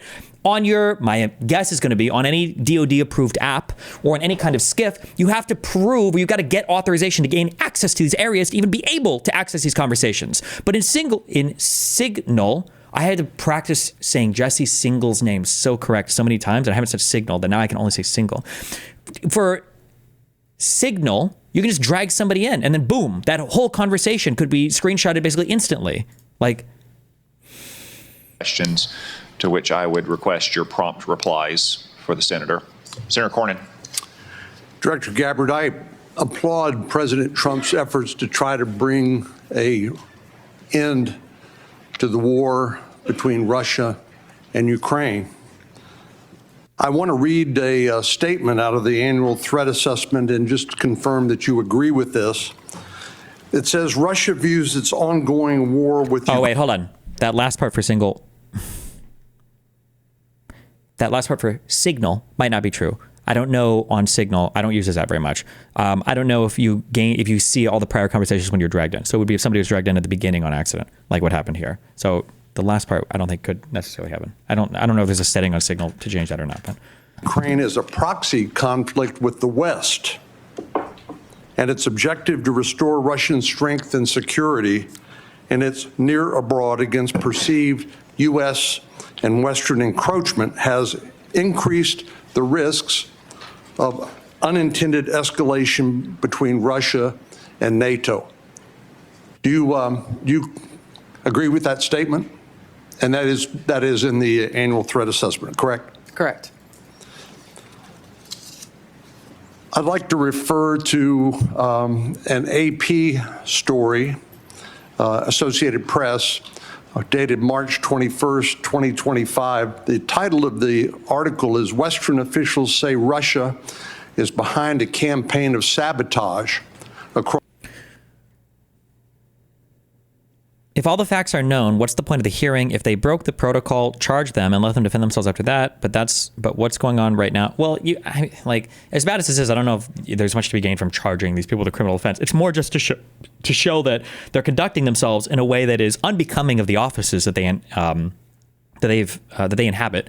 Okay, and that things like this could be happening in other ways right now, and they could happen in the future. It should be a call for, what do you call it when you fire a cabinet secretary? It's not impeachment. The president could just fire them. I don't know if you can impeach cabinet level heads. Does that happen very often? Does that ever happen? But it's to demonstrate incompetence, and it's supposed to make you question the administration and the people heading these agencies is what it should be. And that's the more important thing. Across Europe, this AP map shows it. Mr. Chairman, I'd like to ask unanimous consent that speak made part of the record. Without objection. The document that AP compiled, and I presume this is through open sources, documented 59 incidents, including cyber attacks, spreading propaganda, plotting killings, or committing acts of vandalism, arson, sabotage, or espionage. Is that consistent with your understanding and impression of what Russia's currently engaged in Europe? Senator, I haven't seen that specific article, but I can confirm that we assess Russia's attempts to conduct such sabotage activities in Europe. Thank you. One of the things that I'm most concerned about following some of the discussions between Russia and Ukraine and the United States and our other allies Obviously, as I said, peace between Ukraine and Russia is the desirable end state. I think you'd have to be crazy to say otherwise. But I also want to talk a little bit about the unexpected or maybe unintended consequences of European insecurity. I know the incoming Chancellor of Germany has talked about the possibility that Germany might share its nuclear weapons with Ukraine and suggested that the UK would be part of that. What are we talking about here? I know that Poland has talked about acquiring nuclear weapons, and perhaps other European countries to make up for what they view as a receding of the American Oh, he's a umbrella of Republican, so it's going to have protection. nothing to do with the group chat. Gotcha. General Krause, what would be the result of the proliferation of nuclear weapon-armed countries in Europe if, in fact, that would occur as a result of the perception of European insecurity? Senator, thank you for the question. One of the things that the intelligence community works very hard on is to understand who has nuclear weapons throughout the planet. And as discussed in the opening statements, both by the chair and by Director Gabbard, the proliferation and the increase in the types and the lethality of nuclear weapons is one and will of nuclear weapons on the Ukraine. Budapest Memorandum back in 1990 that documented a commitment by Russia and the United States to protect the territorial integrity of Ukraine in exchange for them giving up their nuclear weapons. Did I correctly summarize the content of the Budapest Memorandum back in 1994? Yes, Senator, you did. And Ukraine willingly gave up its weapons for the protection of others. Thank you very much. Senator Wyden. Thank you, Mr. Chairman. And obviously, my colleagues and I feel very strongly about the war planning meeting over unclassified phones. Obviously reckless, obviously dangerous. Both the mishandling of classified information and the deliberate destruction of federal records are potential crimes that ought to be investigated immediately. And I want to make clear that Oh, that's a good one. Well, you think they're going to put a special prosecutor? The only Democrats would ever cuck out so hard as to allow themselves to be investigated for crimes. That's good. That's funny, though. That was a good one. I'm of the view that there ought to be resignation, starting with the National Security Advisor and the Secretary of Defense. Base, but it'll never happen. Director Ratcliffe and Director Gabbard, have you participated in any other group chats with senior Trump administration officials in which classified information was shared? There wasn't even classified information that one, but also gonna have to go with a no comment Senator, there. Thank you for the question. I haven't. Your question was, have I participated in any other group chats sharing classified information? To be clear, I haven't participated in any signal group messaging that relates to any classified information. Wait, did he just walk back what he said before? I thought he said before there. Did he say there was? Because I thought his and Tulsi's story were a little different. Did he change his answer now, or did he say before it wasn't classified?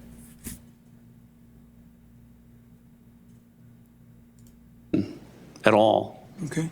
That weren't classified. Okay, so maybe he. Okay. Director Gabbard? Senator, I have the same answer. I have not participated in any Signal group chat or any other chat on another app that contained any classified information. Base. Yeah, and I just think it's important to follow through here. Would the two of you cooperate with an audit to confirm that that is that is the case? I'm gonna have to go ahead and check with my boy T-Man with Trump first on that. So I'm not gonna say yes or no. Will they? What will they say? I have no objection. Oh, okay. Senator, I'll certainly comply with any follow-up that the National Security Council would deem appropriate. But again, to be clear, the use of signal message end-to-end encryption applications is permissible. and was, in this case, used permissibly, at least to my understanding, and in a lawful manner. The seriousness of this is so clear. That's why I want to have an audit, and both of you gave me an answer indicating that you would be open to that, and I appreciate it. Director Patel, you weren't in this particular group chat, but have you participated in any chats on unclassified phones with other administration officials relating to national security? And if so, on what other topics? Thank you for your question, Senator, and not that I can recall.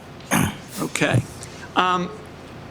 Question I have for you, Director Gabbard, involves this question of Elon Musk wasn't going to see the military's China war plans because he said he, quote, has business in China and he would be susceptible perhaps to that. That was his comment. So as DNI, you're responsible for security clearance policies across the government. Under your watch, how are you going to go about carrying out this obligation? Because I think it obviously is a very significant one in terms of American national security.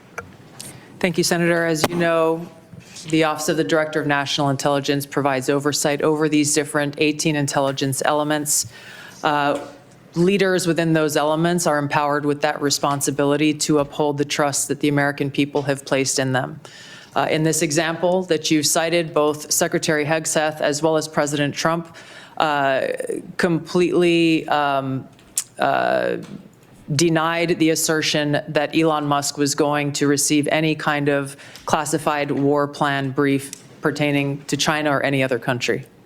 So on the question of whether the president has the prerogative to get clearances is really the area that I want to touch on, because you're formally responsible for security clearance policies, and that's why I'm asking about it. So can a president decide who gets the clearance? Yes. So what about your role? You're formally responsible for security clearance policies. That is also true. So how do we resolve it? The president just gets his way. The elected president and commander-in-chief has the authority to provide a security clearance to those who he deems necessary. Mr. Chairman, and to the ranking member, I think we have to have a further discussion on this and figure out what the ground rules, are. I think it's clear. Does he not know how security clearances work? The director says, I just think we need more clarity, because I think you have the formal responsibility for security clearances, and now we've heard that this somehow is going to be the president's. I don't think that's a contradiction. I'm pretty sure the president can declassify or classify or grant security clearance, I think, to anybody that he wants. I don't think that this is a power that is like expressly delegated in a unique way. The only exception to this, I believe, is in matters of, I believe, nuclear energy or nuclear weapons. I think that there is a special process or procedure that the president has to go through with the Department of Energy to get clarification there, or to get not clarification, to get something like declassified. But otherwise, I think the president can declassify or grant security clearance to whoever wants, I believe. Project, and I think we ought to. I think he means what happens if they disagree? Then the president just does it. What do you mean? She serves at the pleasure of the president. Have further discussions. Thank you, Mr. Chairman. Senator Langford. The thing is, the problem is that, like, what I'm talking about is kind of like, it's a combination of like norms and law. Like, the president can do it, but we're in an area where nobody would really think about stuff like this because nobody's really abused it as crazily as Trump has, right? Like, if we were at a place where Biden was insisting that Hunter should have a security clearance and his DNI head was like, well, actually, I don't think it's a good idea, then that might be similar. But like, we just haven't seen a thing like this before with this level of outward and open corruption. So it's hard to say, like, well, what should happen, Gentlemen, thank you. Thank you to all of you, your service to the country.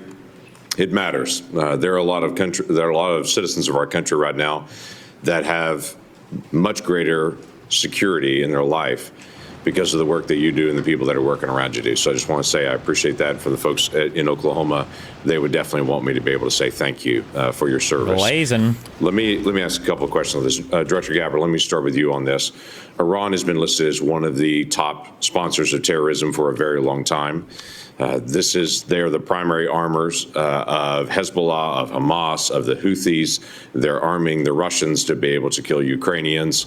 They continue to be able to destabilize the region. And just in the recent days, when many nations in the Gulf region have talked about how to provide great Why does the U.S. survive on norms and gentlemen's agreements like this? Because at the end of the day, it's all you have. If you've got people who are willing to break norms, they're probably people who are willing to break laws. Like Scalia said in that one speech, like there have been constitutions that have granted far more rights than the U.S. Constitution does. Like I think Soviet Russia is an example he gives, where they give so many more rights in their particular constitutions. But at the end of the day, it doesn't matter if the people who are in power don't care. Whether you have norms or laws, it's irrelevant. Greater stability. Iranian leadership stepped out and made very clear statements. They want a one-state solution for Israel, and it's to drive out all Jews. So this continues to be an issue, not just for the region, but for Americans in particular. So my question is on this is the sanctions and the effect of sanctions, what we know about the Iranian response. Under the Biden administration, those sanctions will turn down, where quite frankly, Iran has been able to sell $90 billion in oil on the global market to be able to rearm itself and all the others around the region. What's the point of these hearings? It allows the American people to hear what's going on, basically. So for social media clips or for the press to report on or for whatever else, it just gets things on the record publicly. Sanctions are now going back on to Iran again. What do we know about the effect of those sanctions? Thank you, Senator, for the question. These sanctions have just begun to be reinstated, so the full effects have not yet borne fruit. But the message that the president has sent with his maximum pressure campaign is certainly heard. Out them from there. So how are you trying to get on top? You hit on it, criminal. So we are focused across our interagency sharing networks that we have stood up, evidence related. Further refer that. Okay, from this and standards for what systems. We're not talking about the dark net. Thank you. Thank you, Mr. Chairman. Senator Heinrich. Thank you, Chairman. Director Ratcliffe, I want to start with you. Who determined that the content of this discussion on Signal was not classified? Senator, I guess I'm not. Well, for example, I can speak to my personal knowledge. There was no classified agent mentioned as part of this story. Normally, that would be classified information. So I guess what I'm asking is, did you just determine it was not classified, or was there any declassification after the fact? So to be clear, so everyone understands the process, as we talked about, Signal is a permissible use. I understand has been used that. at the CIA, has been approved by the White House for senior officials. Not for secret. Appropriate for many conversations. And recommended by CISA for high-level officials who would be targeted by foreign adversaries to use end-to-end encrypted apps whenever possible, like Signal. In this case, what the National Security Advisor did was to request through a Signal message that there be coordination. So you mentioned the name of a CIA active officer, correct? So I didn't mention the name. You didn't mention the name. Existence of that. And in the article, the implication was that somehow that was improper. That was not the case. So a CIA officer was not operating undercover. So the request for coordination was for a staff member to coordinate on the high side. So I communicated the name of a CIA officer not operating undercover, completely appropriate, who does openly and routinely coordinate with the White House as a member of my staff. So the intimation there that there was something inappropriate was clearly incorrect. Did it occur to you that given the sensitive nature of this discussion, that it could just move to the high side? So that was clearly, Senator, I think the intent was that this was initially set up by the National Security Advisor with the instruction that send a point of contact and then you will be provided with information further on the high side for high side communication. So I think clearly it reflects that the National Security Advisor intended this to be, as it should have been, a mechanism for coordinating between senior level officials, but not a substitute for using high side or classified communications for anything that would be classified. And I think that that is exactly what did happen. So I'm curious, did this conversation at some point include information on weapons packages, targets, or timing? Not that I'm aware of. Director Gabbard, same question. Same answer, and defer to the Department of Defense on that question. Well, those are Where is Pete at? Why is he not here? Was he requested to be here? two different answers, but you're saying that was not part of the conversation. That's my knowledge. The precise operational issues were not part of this conversation. Correct. Okay. I want to ask you, Director Gabbard, something on a very different track here, which is I very much agree with the conclusion of the ATA that foreign illicit drug actors are a major threat in the United States, and many of you have spoken to this today. Is the IC wrong in its omission of Canada as a source of illicit fentanyl in the ATA? I was surprised, given some of the rhetoric, that there is no mention of Canada in the ATA. Senator, the focus in my opening and the ATA was really to focus on the most extreme threats in that area. And our assessment is that the most extreme threat related to fentanyl continues to come from and through Mexico. So the president has stated that the fentanyl coming through Canada is massive, and actually said it was an unusual and extraordinary threat. And that was the language that was used to justify putting tariffs on Canada. I'm just trying to reconcile those two issues. Is it an unusual and extraordinary threat, or is it a minor threat that doesn't even merit Tariffing and the national security emergency? The annual threat assessment. Yeah. Senator, I don't have the numbers related to Canada in front of me at this time. I'd like to get back to you on the specifics of that answer. It's less than 1% of the fentanyl that we are able to interdict. But if you have different information, I would very much welcome that. Senator Budd. Thank you all for being here. And Director Gabbard, prior to your role here, we had a big storm in western North Carolina, and you were among those first from outside our state to show up. So thank you for your work there. Thank you for your ongoing work there and that of your family as well. It was good to see them when out in western North Carolina last week, so thank you. Director Hawk, so what do we need to do in regards to Volt and Typhoon? There's a lot of pre-positioning that went on there. So where are we with that? And what do we need to do in regards to our power companies, whether it's generation or distribution, Duke Energy in my home state, or even the rural electric co-ops? What do we need? What have we learned? And what can I tell them? Senator, 99% of the critical infrastructure in the United States is unlawful. Have proven to strengthen the protections of Americans' Fourth Amendment rights. FISA and 702, I just want to clearly delineate between FISA Title 1.3 and 702 collection.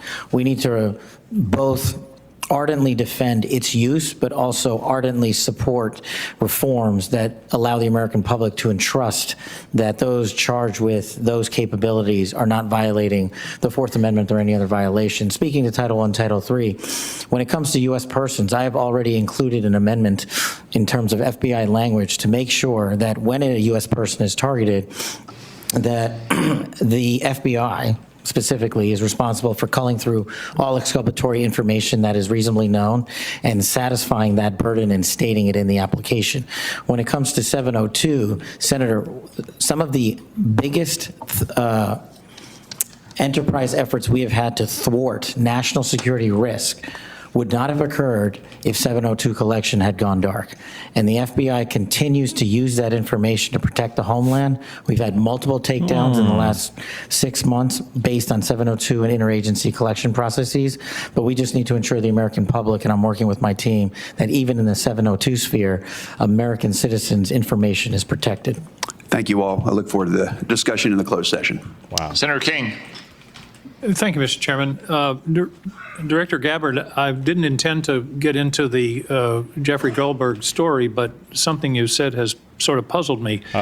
According to open source reporting at 11:44 on the morning of March 15th, Secretary Hegseth put into this group text a detailed operation plan, including targets, the weapons we were going to be using, attack sequences, and timing.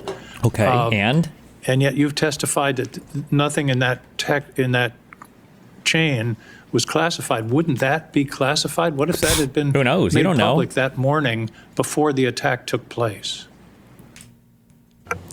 Senator, I can attest to the fact that there were no classified or intelligence equities that were included in that chat group at any time. So, and I so the defer, attack sequencing and timing and weapons and targets you don't consider to should have been classified? I defer or were to the classified? Secretary of Defense and the National Security Council on that question. Okay. Well, you're the head of you're the head of the intelligence community, and you're supposed to know about classifications. So your testimony very clearly today is that nothing was in that set of texts that were classified. I'll follow up on Senator Wyden's question. If that's the case, please release release that it all. whole text stream so that the public can have a view of what actually transpired on this discussion. It's hard for me to believe that targets and timing and weapons would not have been classified. Well, let me move on. You approved the... Okay, somebody, my SF-86ers in chat could correct me here. I think there's like 3 ways for stuff to become classified. So one is through whatever process some agency decides that some material is classified that's already been released. It could already be unclassified, but they decide it's classified, number one. Number two is material that originates from a classified area is just by default considered classified. Like if you work on a classified project and there's information that's being produced in alignment with that project, it's just, it like inherits the classification of whatever you're working on. You don't have to classify every single piece of information coming out because it's by default coming from that area, it's considered to be classified. 1, 2, no, those are the 2. I was going to say you retroactively declassify things, or you can retroactively classify material, but that's the same thing as the first thing I gave. Yeah, but those are basically like 2 ways. But that second way is important because when somebody's like, oh, well, this wasn't classified or it wasn't like assigned a classification symbol or whatever, if it originates from a classified area, it's by default, my understanding is by default, it's supposed to be classified unless somebody declassifies it. So I don't know why this idea, like, well, I don't even know what argument she's going with here. Like clearly and obviously, these conversations should have been classified, but this annual report prepared by the Office of the Director of National Intelligence. Someone in YouTube chat said, this is open and shut. It's called info spillage, and you have to take a training on it every year. Is this submitted to the White House routinely in anticipation of its public release? Somebody donated $5 and said, the exact details behind the timings and armaments used during the initial invasion of Iraq are still classified to this day. Is this submitted to the White House routinely in anticipation of its public release? I don't know what you mean by submitted routinely. Was this report submitted to the White House before its release today? It was submitted to them once it was completed. I think probably around the same time it was sent to all of you.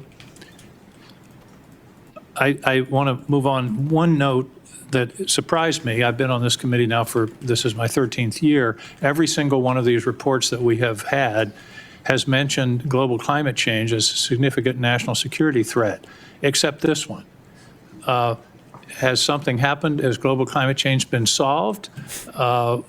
Why is that not in this report? And who made the decision that it should not be in the report when it's been in every one of the 11 prior reports? I can't speak to the decisions made previously, but this annual threat assessment has been focused very directly on the threats that we deem most critical to the United States and our national security. Obviously, we're aware of occurrences within the environment and how they may impact operations, but we're focused on the direct threats to Americans' safety, well-being, and security. How about how they will impact mass migration, famine, dislocation, political violence, which is the finding, by the way, of the 2019 annual threat assessment under the first Trump administration? You don't consider that a significant? These are classified. I used to work in AFCENT, and we built these strike packages. Every page has a red top and bottom border. with the word secret. They are just lying. Yeah, like imagine how horrible this could be. Now, maybe they've got other ways of doing, they've got other ISR, what is that, intelligence, surveillance, recon, to determine the movement of assets. But like, imagine if somehow the journalist that got this information was also a Qatari plant or something, and he's able to communicate this information to the Houthis, and imagine they move some targets into these areas that are going to be bombed that we wouldn't want killed somehow secretly, right? They were able to move some politician or some high-profile figure or somebody that we just wouldn't want to kill, and now they get struck by the United States. This is because of his, like, there's a million ways you could imagine having this information public is just horrible. Like, it's ugh. Significant national security threat? For the intelligence community, being aware of the environment that we're operating in is a given. What I also is a big thing. I know that, again, people like to soy out about everything and climate change is soy and all that. The reason why climate change traditionally has been considered or has become considered a security threat is because as climate changes, it leads to a whole bunch of new or novel types of behavior that could include things like huge migration patterns from areas that are warming or that are no longer inhabitable, or governments or peoples engaging in behavior because they need to secure resources or something that are no longer available because of changes or shifts in climate. Like, it's not just like a soy like, oh, climate change is an existential threat because it's gonna make us all too hot and no more vegans or whatever. It's like these have real world impacts on other countries and the decisions that they make and the people in those countries. focused this annual threat assessment on, and the IC focused this threat assessment on, are the most extreme and critical direct threats to our national security. Let me ask a direct question. Who decided climate change should be left out of this report after it's been in the prior 11? Where was that decision I made? gave direction to me, our team at ODNI, to focus on the most extreme and critical national security threats Your that we direction face. include no comments on climate change? Senator, as I said, I focused on the most extreme and direct national That's not a security response threats to my question. that we face. Did you instruct that there be no finding in terms of climate change in this report? I don't recall giving that instruction. Final questions in a few short seconds that I have left. You all concede, and it's in the report repeatedly, about the cyber danger from China, from Russia, from Iran. Why then is the administration deconstructing CISA? 130 people fired. Do you know why? Ooh, who knows the answer to that? Ooh, who knows why?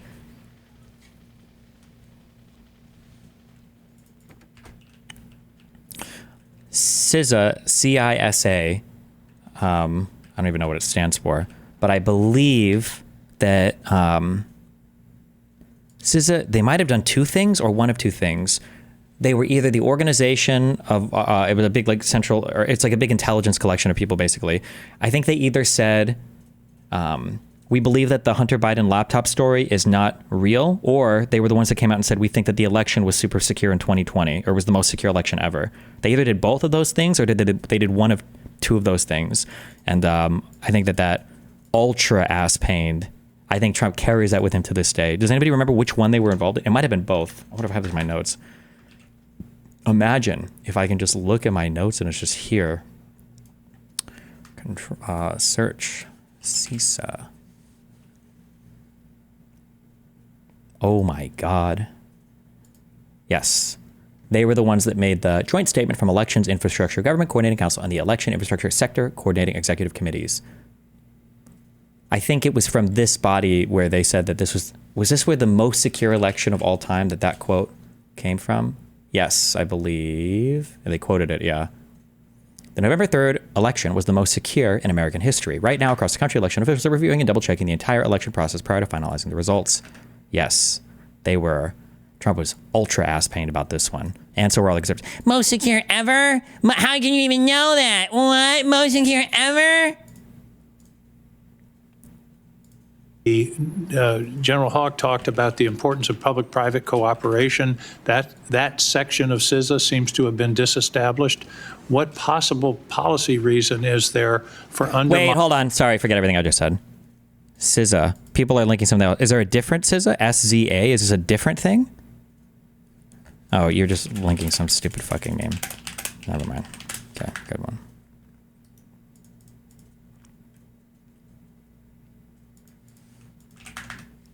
Finding CISA's relationship to the states with regard to elections and to the private sector with regard to cybersecurity when the cybersecurity threat is only growing. Kind of, yeah. Anybody want to tackle that? Remember, our intelligence officials were woefully inept when it came to determining the security of our elections, okay? They were fucking worthless. But when they said that Russia had nothing to do with any intrusion into any servers for the election-related stuff, then they were 100% accurate. But when they were talking about things that we don't like, you're really going to trust these fucking clowns? And by clowns, I mean some clowns can be, truthful, like when they're giving us things that we like. All Republicans, when they talk about the government, are basically this.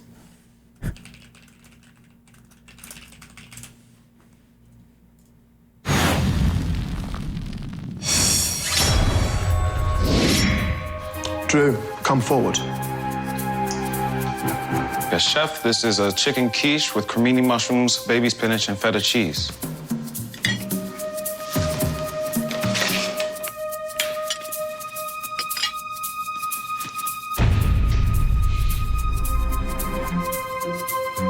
Unbelievable.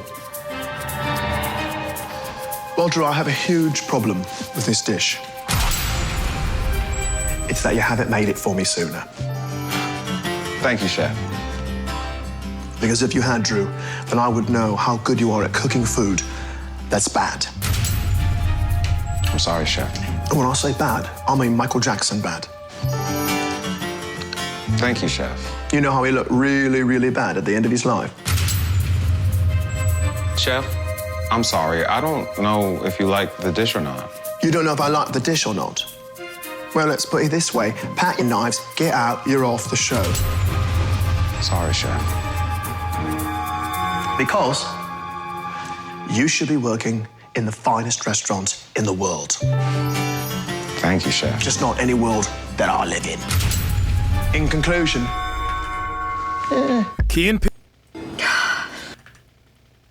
This is every intelligence agency, depending on if they're doing good things or bad things. I feel like Trump actually said it best accidentally. What was his quote? It was like, the news is fake, but the polls are real or something. It was just like, I won't speak for all of my colleagues here, but I don't believe any of us have any insight into those specific staffing decisions that have been made. Well, let me ask you this question. You've all found, the report has found explicitly growing cyber threats, including to elections from Russia, China, Iran. Do you believe that it's in the national interest to diminish our capacity to deal with those cyber issues? Yes or no? Because we stopped investigating them. I don't know why. President Trump is focused on effects. No answer. And making sure that the people that we have and the resources that we have are focused on our national security. So that we don't have to be held accountable. He and his team recognize that more people doesn't necessarily always mean better effects. Those are some of the things that are driving the changes that we're seeing across the administration, is getting all of our agencies back and focused on their core mission. General Hawk, do you agree that... Senator King, your time is expired. Time is up. Thank you. Oh my God, General Hawk. I see where you retards are having Hawk 2 in chat now. Fucking morons. Senator Rounds. Thank you, Mr. Chairman. First of all, thank you to all of you for your service to our country. With regard to the issues surrounding Signal, I'm going to address it, but I'm going to address it in the closed session so that we can get more in depth into that issue. In the meantime, I want to direct my first question to Director Ratcliffe. As the debate continues in Washington regarding Spectrum, what can you share in this unclassified setting regarding the critical nature of Spectrum to national security interests generally? Thanks for the question, Senator. I know this is an issue of great interest to the Senate, and the potential auction of commercial space on Spectrum. Those, as you correctly point out, the discussions about Spectrum, I will start out by saying... Please answer so I know what opinions to have. Is Hassan a fraud for taking gaming sponsors? No, I don't think so. I don't think that matters at all, no. There are national security implications from such an auction were to take place to both the DOD and the IC. I think the discussions that we need to have in a classified setting I can relate to you that the direction from early meetings that we've had is that the discussion about where that might take place would not affect. I've seen the Elon tweet. Yes, Elon tweets literally about everything to everybody. I see it. Yes. Specifically CIA or IC equities, and I hope that's the case and where the discussion goes. But I think we need to be concerned that a public auction at bans at certain levels would have an impact on our ability to deliver an accurate intelligence picture. In other words, there are parts of the spectrum which simply cannot be shared with the commercial. That's correct. All right.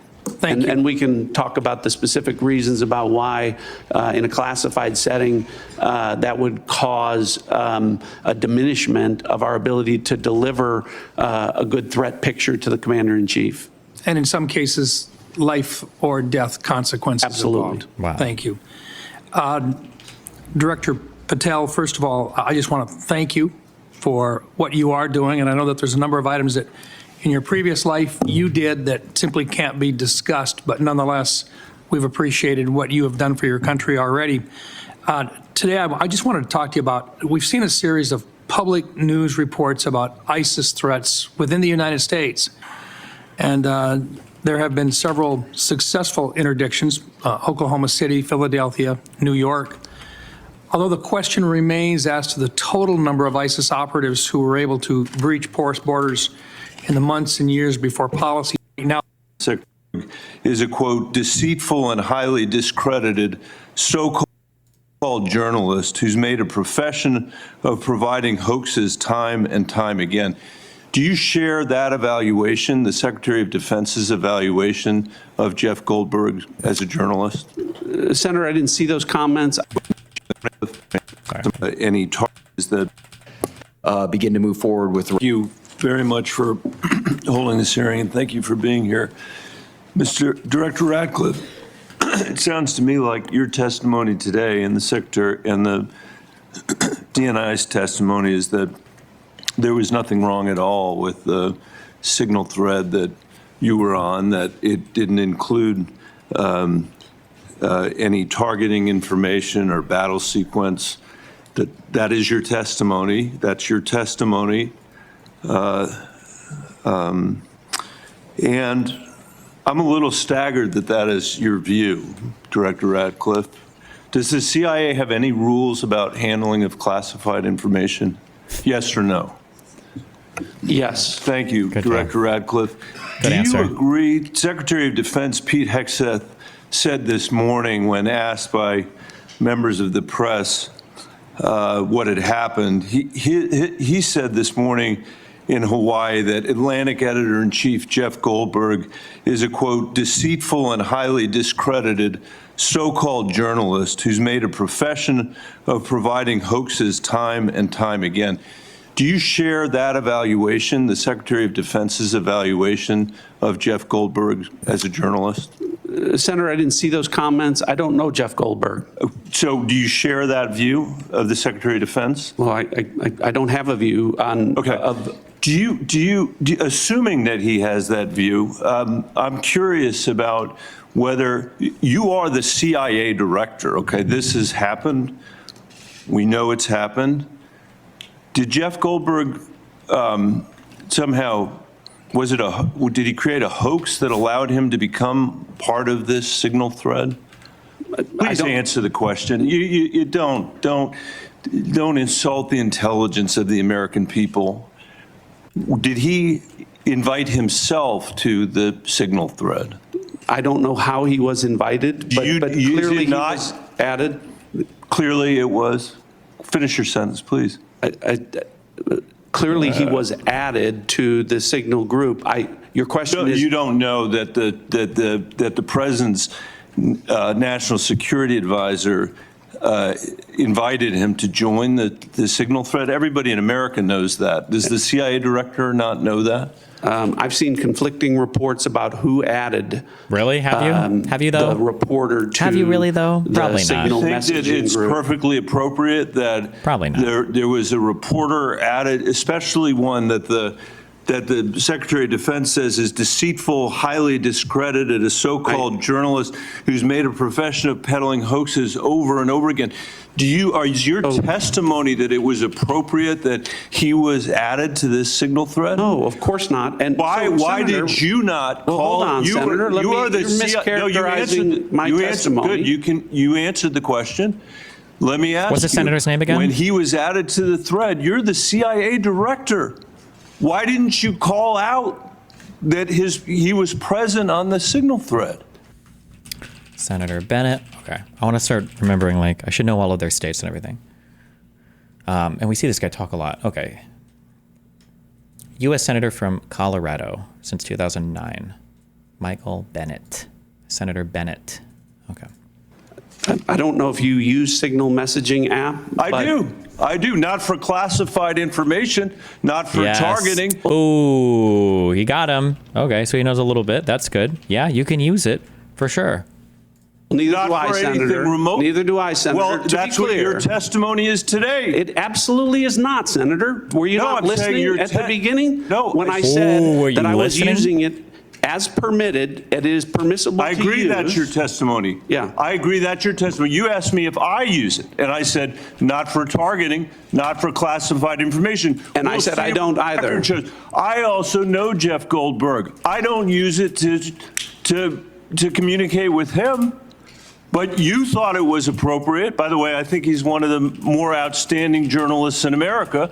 But I'm shocked to find him on a thread that he's reading in the parking lot of a grocery store in Washington, D.C. And your testimony as the director of the CIA is that it's totally appropriate. No. Is it appropriate that the Director, president... that is not No, I did not say that. When did I use the word appropriate? Well, go You said ahead, permissible, please. didn't you? Well, I didn't. That everybody in America. So clearly, there's nothing to Senator, see here is what your testimony is. No, I never said that. This is just a normal day at the CIA where we chat about this kind of stuff over signal. In fact, it's so normal that the last administration left it here for us. That's your testimony today. That's your testimony. No, that's not my testimony. That's what you said. I didn't say any of those things that you just related, Senator. I heard you say it. We'll let the American people decide. Let me ask you one final point. I'm out of time. It. Well, are you going to give me a chance? Is it appropriate? Did you know that the president's Middle East advisor was in Moscow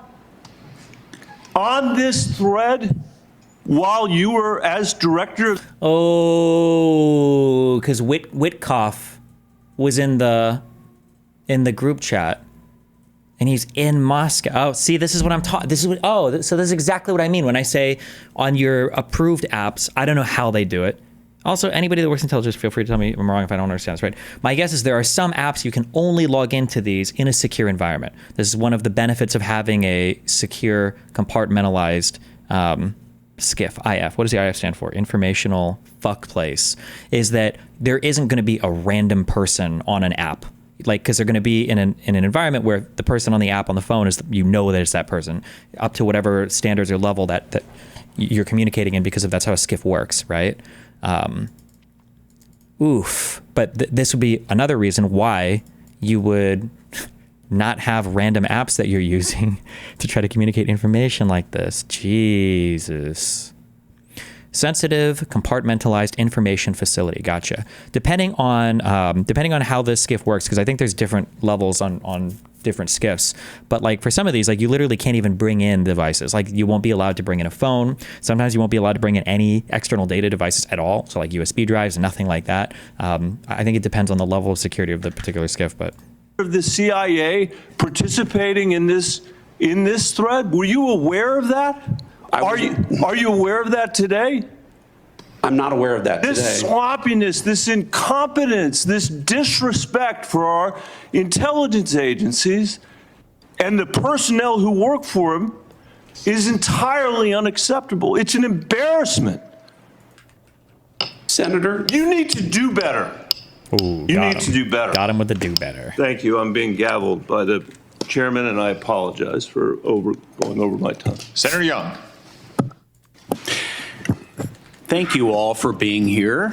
Glaze time. I don't know if this is a proponent or not. I'll be asking some follow-up questions, clarifications about this Signal episode in a closed setting, and try and work with all of you to bring clarity to that situation. It appears to me there's some unanswered questions. It'll take some time, I think, to get there in a more dispassionate setting.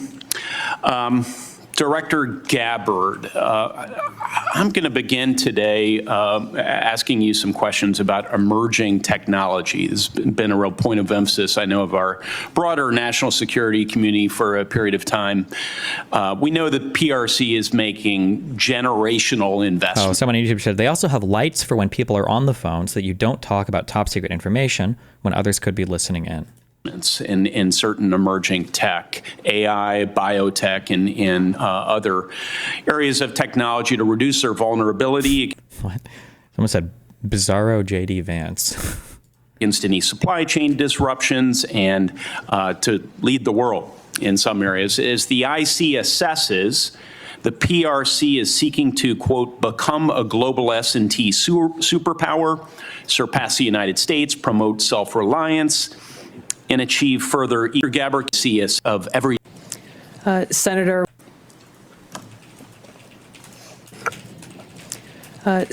what we know is that they are trying to use these capabilities to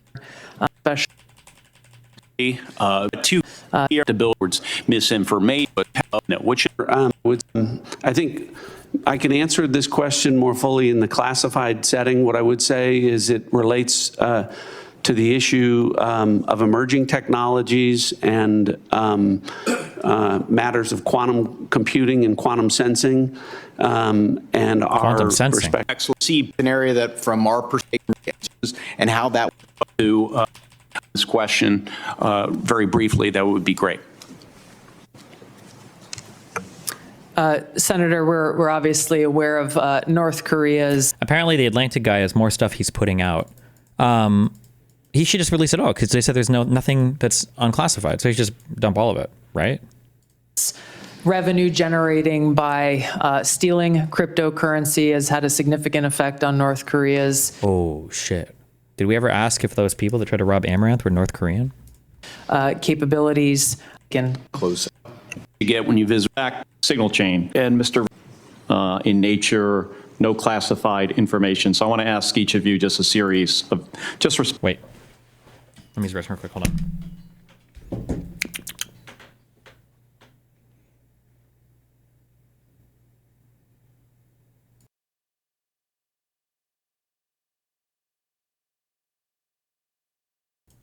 Wait, some guy said, high-side apps aren't the same as low-side apps. Even a different email that requires a high-side machine to use. Addition, no SCIF allows electronic devices. I've even been asked to remove watches. There are certain electronic devices that are allowed in. I know this because one of the times that your mom wanted me to fuck her without your dad knowing, she wanted to bring in a vibrating cock ring, and it was a massive one with a huge lithium battery. And because it was approved for banging your mom, they let me. I'm just kidding. I'm sorry. One second. Respond yes or no. I'll start with Ms. Gabbard. In the signal chain that we have been talking about, was there any mention of a target in Yemen? I don't recall. I don't remember that. Don't remember. I don't remember mention of specific targets. Hey, Queen! Any my generic queen. target? I don't remember. Is Yemen a generic target? I don't recall. Queen. I believe there was discussion around a whole targets country in general. Oh, there we go. Mr. Queen, Ratcliffe. yes. I think that's consistent with my recollection. Yeah, that's what I remember, whatever she said. said. Access to that. Was there any mention, Ms. Gabbard, of a weapon or weapons system? Weapon system in I general. don't recall specific weapons just in general. systems being named. I'm not talking about specific, any weapon or weapon system. I don't recall specific names of systems or weapons being used or named within the Well, I'm not asking whether, I don't want you to tell me what the specific weapon was, but any weapon at all. Mr. Ratcliffe, same question. I don't recall. Queen. How about anything about timing? King. There were times discussed. Ms. Gabbard.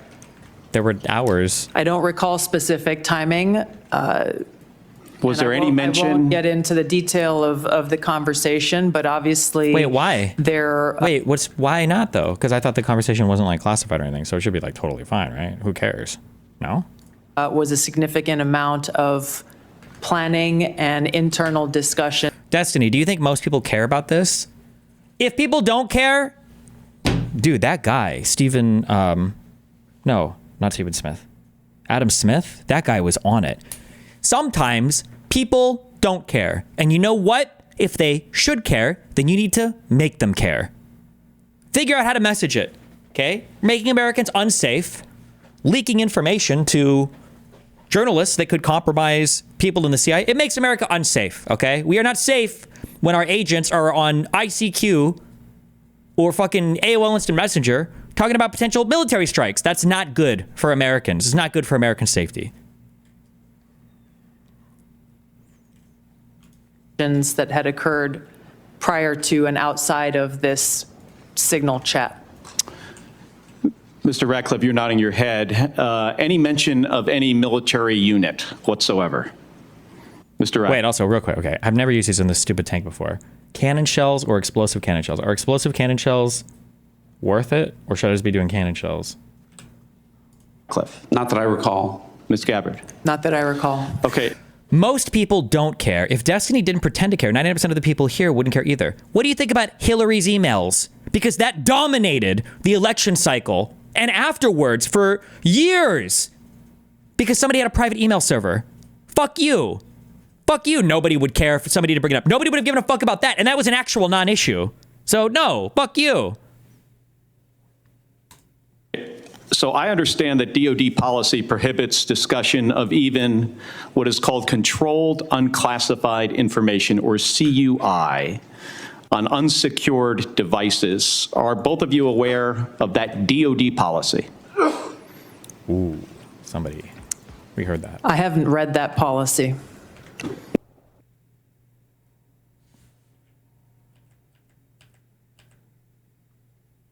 DoD policy prohibits discussion of even what is called controlled unclassified information, or CUI, on unsecured devices. Controlled unclassified information.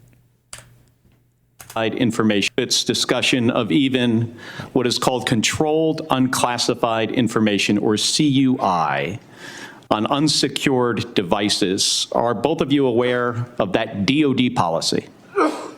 Okay. I haven't read that policy. Not familiar with the DoD policy, but I would say that the Secretary of Defense is the original classification authority for DoD in deciding what would be classified information. Ms. Gabbard, does the intelligence community have a policy that prohibits discussion of controlled unclassified information? Yes. It does. Okay. Controlled unclassified information, according to DoD. What can we guess controlled unclassified information is? There's probably some types of information that you get that they don't originate from a classified environment, and they haven't been formally classified by anybody, but they deal with such topics that my guess is they're assumed to be, there's some kind of control over the access to this and the disbursement of this information, my guess, but. Includes information that is information that has not been approved for public release. Would you, of what's been disclosed publicly of the Signal chain, would either of you feel that that would be approved for public release? Ms. Gabbard. Oh, I don't even think what I said. I don't think it's that specific. Never mind. The discussion that took place in that Signal chat group was a conversation reflecting national security leaders and the vice president around the president's objectives. So yes or no, would you approve that for public release? I don't feel I can answer that question here. Because Why? of the nature of this hearing? Because of the nature of a private discussion that took place between individual leaders in our government. It would make sense that you would not approve it for public release, wouldn't it? There are other factors that would go into that consideration. Mr. Ratcliffe, yes or no? I wouldn't approve the release of classified information. Again, as I've said, my I'm not talking about understanding is classified information, Mr. Ratcliffe. I'm talking about information that has not been approved for public release. That is information that is considered controlled, unclassified information. Destiny, while I agree with you, I'm not an American. Isn't it a responsibility of people like you to message it in a way that people care? Is that not what I'm doing? What do you mean? What else do you want me to do? What else do you want me to say? The principles that would have been on that would have been individuals capable of approving that for public release. I got 20 seconds.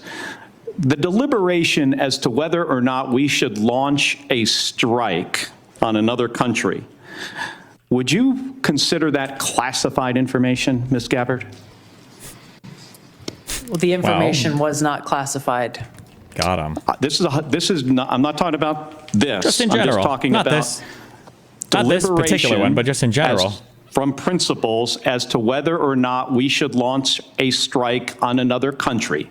Would you consider that classified information? I'm not talking about what happened this week. There are other factors that would go into determining that classification. Queen. Don't let her, Mr. Ratcliffe? Don't let them bully you. The deliberation between principals in our national security apparatus about whether or not to strike another country, would you consider that to be classified information? Pre-decisional strike deliberation should be conducted through classified channels. He was honest. Thank you. Good job. Thank you, Mr. Chairman.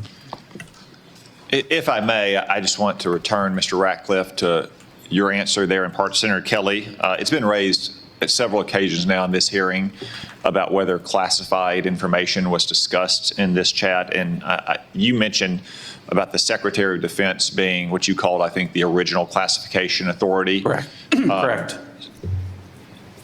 I think it's important for the public to understand that although you and Director Gabbard— Do the Dems normally answer like this when being questioned by Republicans? Dems are incredibly forthcoming. The Dems are so forthcoming. Sometimes Republicans don't even want to talk to them. Like when Hunter showed up to it was a congressional hearing related to him, and he said he wanted to answer questions. And who was it? Was it Jim? Somebody said they would have him arrested if he tried to come in to talk about what was going on. Our original classification authorities on many matters. You're not that for all matters that might be classified in the government. Is that right? That's correct. So if the Secretary of State has classified sensitive diplomatic details. Also, be aware of the hypocrisy here, okay? When it comes to Doge, is it legal? Is it illegal? Who the fuck cares? The reality is we need to do something about the waste, fraud, and abuse of government. Even if it's Elon Musk himself that has to do it, and maybe it's not the most legal way ever, but we have to do something about it. But when it comes to this shit, hold on, one second. Let me flip to page 487 of sub-classification declaration, page 42, subsection A, subsection 234. On the 15th of March, this is the proper way that you do. Like now, policy and procedure, they wrap themselves in the most stringent or false interpretations of policy procedure ever. But when it comes to Doge or anything Trump does, well, I mean, like, is it legal? Is it illegal? Who cares? Like, we just got to get it done. Like it's such fucking bullshit. That's his authority. If the Secretary of Energy has sensitive classified information about our national laboratories, that's his authority. And the two of you can't speak to other departments who have their own original classification authority, and which, of course, as Director Gabbard said, ultimately rested with one person, the President of the United States. Is that correct? That's correct. Okay. I just wanted to clarify that. It looks like the Vice Chairman wants to weigh in as well. Just very briefly. I mean, I think it strains the audience and the watching public's credibility if we're talking about timing, packages, That was a deep state, by the way. that somehow this would be okay to put out, or just, frankly, senior American officials trashing Europe. I've been around this for a while. This is not information you generally put out. True. And the notion there's not even acknowledgement of, hey, gosh, we screwed up, is stunning to me. And the idea somehow, well, none of this was classified, but we can't talk about it here. You can't have it both ways. I think the witness's point is that they can't speak for every official in the government who has original classification authority. Chairman, Oh my God, kill you. So I think different types of information will be dealt with different people in the government. And I think original classification authorities, who is the person who's originally classifying some piece of information that's coming out of some particular department. This idea that there's some big mystery. Well, I don't know who was originally in charge of these, putting together these strike cells or whatever. Like, bullshit. Get the fuck out of here. Oh, maybe, I don't know who's the original classification authority. Maybe they did want this to be public information. Like, come on, bro. Seriously? Seriously?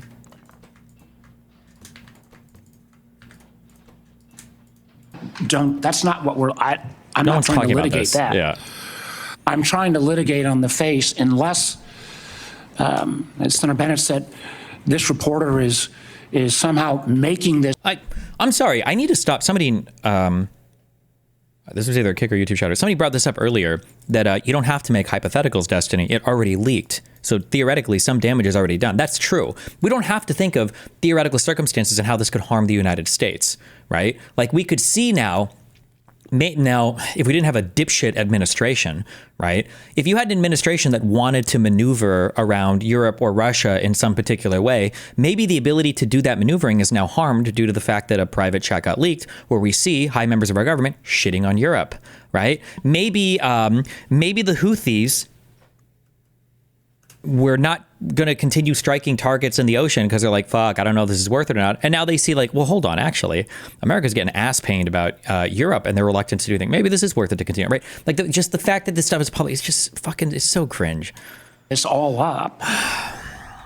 And I think the White House has acknowledged that the text chain that he submitted was authentic. It strains my mind to think, again, it strains my mind if the shoe had been on the other foot. True. What my colleagues would be saying. True. About this. And again, we're going to get to the bottom of it. Nah, probably not. Appreciate your comments, but you guys have both testified under law. There's nothing classified in that information. There was nothing, in a sense, I've not heard either one of you say, gosh, we screwed up. So we'll find out. This is too important to our national security. And again, I know we've got more members to close. They testified, is my understanding, correct me if I'm wrong, that there's no intelligence community classified information. Is that correct? That's Director correct. Ratcliffe, is that correct? Director Gabbard? Yes, Chairman. Well, again. That's not correct. She said repeatedly there's nothing classified. Period. Right, period. You can't have it both. And again, we'll see. I cannot believe this is not going to come out. And if it's not classified, again, we'd ask you to give it to the public today. I'm sure one of your aides back there probably got it on paper. If you got it here, it's not classified. Stand by your position. When they say it wasn't classified by intelligence, I think that somebody can tell me if I'm wrong. Like the DOD is not part of our.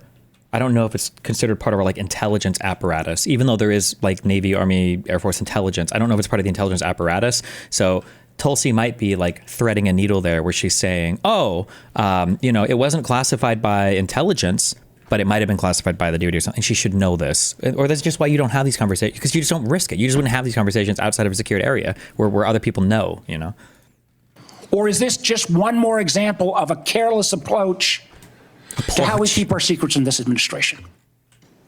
Yikes. With apologies to Senator Moran. Thank you, Mr. Chairman, and thank you to our witnesses for being here. I want to explore a little bit about Ukraine, and I'll direct this to Director Ratcliffe or Director Cruz. The ATA assesses that, quote, the grinding war of attrition in Ukraine, quote, will lead to a gradual but steady erosion of Kyiv's positions on the battlefield. Are Ukrainian forces at any significant risk of collapse this year?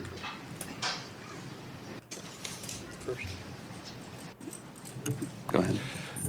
Before I turn it over to Director Ratcliffe, I think both sides are working through the equipment that they need, the industrial base they need to support that, and the personnel that are required to man all of that equipment and man the front lines. And as we see the battle space in the various portions, whether it's in Kursk, whether it's in any of the 4 oblasts, we see areas where Kyiv will struggle to prevent the slow attritional grind. We do not see an imminent collapse in any of the line of control battle spaces at this point. And then vice versa. That answers my question, unless you want to add something, Director. Whatever advantages in manpower and material they have, can Russia maintain its operational tempo without significant changes to how it's conducting the war? I think our assessment from a military perspective is that Russia has the ability to sustain its campaign longer than Kyiv would. Now, when that timeline hits, we do not have an assessment of, but I believe that if this were to go on for more than the remainder of this year, both sides would have a significant challenge maintaining their defense industrial base as well as their operational ops tempo. Longer than this year? That is correct, and they will each have difficulty at various points throughout. If conservative messaging is so good, why don't you copy it? Shapiro, Asman, and others make way more palatable, chill content and don't infight, just push their propaganda. I mean, center-left people don't really infight that much, I don't think.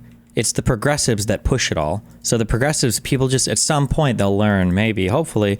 Well, I mean, there's kind of been talks of it. People just have to learn to not ignore social media, but understand who the audiences on social media are. That you can't... You just can't do this thing where you're trying to appease the people that don't support your party. You can't do that. Throughout the spring, summer, and fall as well. Thank you.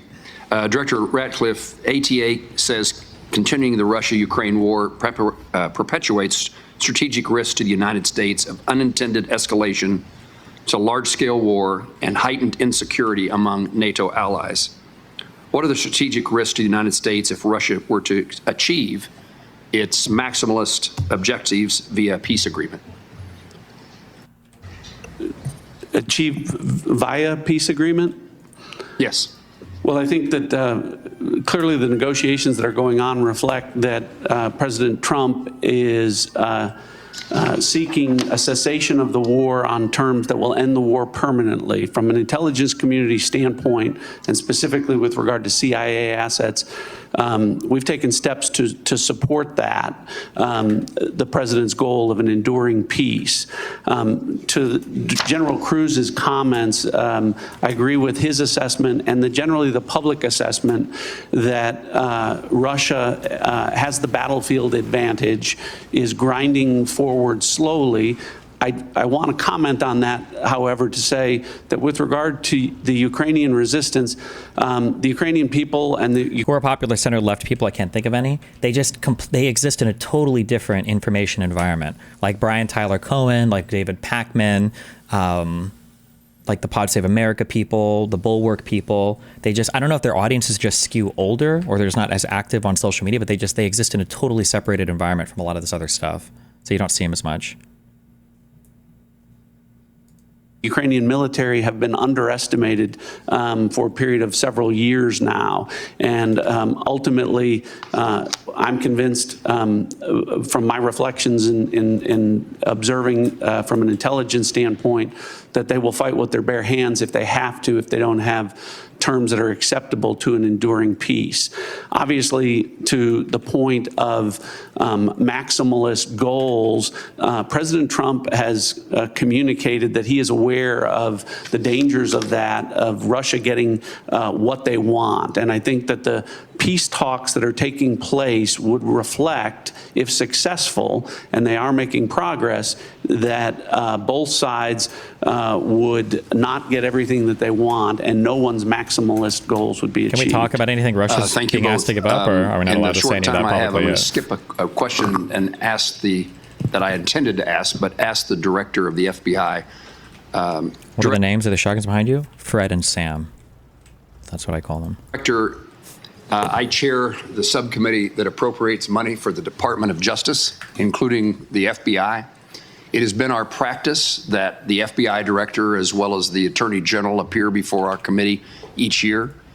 And I want to make certain that you do not foresee any challenges that I will have in your presence when you come to speak when we invite you to come speak about your budget. I think when we visited in the office, you made yourself often available, pleased to talk to Congress. We're getting ready for the appropriations process to begin. The budget that the president intends to submit is seemingly months away, weeks away, long weeks away. And we may ask you to come testify about your priorities now or sooner than that. Is that a challenge for you that I'd be aware of? From the FBI, no, as long as the Department of Justice and the Attorney General are good with it. Thank you. Senator Reid. Thank you very much, Mr. Chairman. Director Ratcliffe, you have repeatedly made the point that there was no classified information contained in any of these discussions that were reported in the Atlantic Monthly. Is that correct? No, that's not correct. So, Senator, what I've related is that any information that was related from my perspective or that I observed from the intelligence perspective was not classified information. With respect to the assertions and the allegations that there was strike packages or targeting information or things that relate to DOD, as I've pointed out, the Secretary of Defense is the original classification authority for determining whether something's classified or not. And as I've understood from media reports, the Secretary of Defense has said the information was not classified. There you go. Are you aware that the Secretary of Defense declassified this information prior to the discussion? I'm not. Director Gabbard, same question. You've indicated, at least the impression I got, was there was no classified information discussed. Is that correct? Senator, my answer is the same as the director of the CIA's. So the question has to be posed to Secretary Hegseth whether he declassified the information and at what point he did declassify it. Do you agree? Yes, I defer questions to the Secretary. Is that how this is going to end? Is that the stupidity of where we're at now in politics? Is this all going to come down to asking Hegseth, so can you talk about this? And he's like, well, I actually considered it all declassified as soon as I, added them to the signal chat. And when I was talking, obviously, right? I mean, it's my ability to declassify it, and I did it, So, boom, that's it. Secretary of Defense. Okay. Director Patel, are you conducting an investigation of these discussions and activities? Thank you, Senator. As I informed the Vice Chairman on the same question, I found out about this late last night, early this morning, so I don't have an update for you on that. Well, thank you. When you get an update, we'd appreciate it very much. Yes, sir. Director Gabbard, were you overseas during any parts of these discussions? Yes, Senator, I was. Were you Where? using your private phone or a public phone for the signal discussions? Private. I won't speak to this because it's under review by the National Security Council. Once that review is complete, I'm sure we'll share the results with the committee. What is under review? It's a very simple question. Are you your private phone or an officially issued phone? What could be under review? National Security Council is reviewing all aspects of how this came to be, how the journalist was inadvertently added to the group chat, and what occurred within that chat across the board. But so you were not going to disclose anything about whether you use the phone? It was a private phone. Director Ratcliffe, there's been indication that the CIA has warned recently retired personnel about the vulnerabilities of Signal and other encrypted messaging applications. If that's the case, why were you discussing these issues on Signal? It wasn't classified, bro. How many times I got to say it? Use, as I've said repeatedly, is permissible for work purposes. I've never said that end-to-end encryption apps like Signal are a substitute for classified systems, and I was not discussing classified information in this setting. But as you've indicated previously, perhaps the Secretary of Defense was discussing classified information, and only he can be held accountable in terms of whether it was classified or declassified at the point when he spoke. Is that accurate? Well, I didn't say it that way. I said the Secretary of Defense is the original classification authority, and my understanding is that his comments are that any information that he shared was not classified. But you have no way to verify that? I don't. Again, this is a very troubling example and a great lapse in our intelligence and our discussion.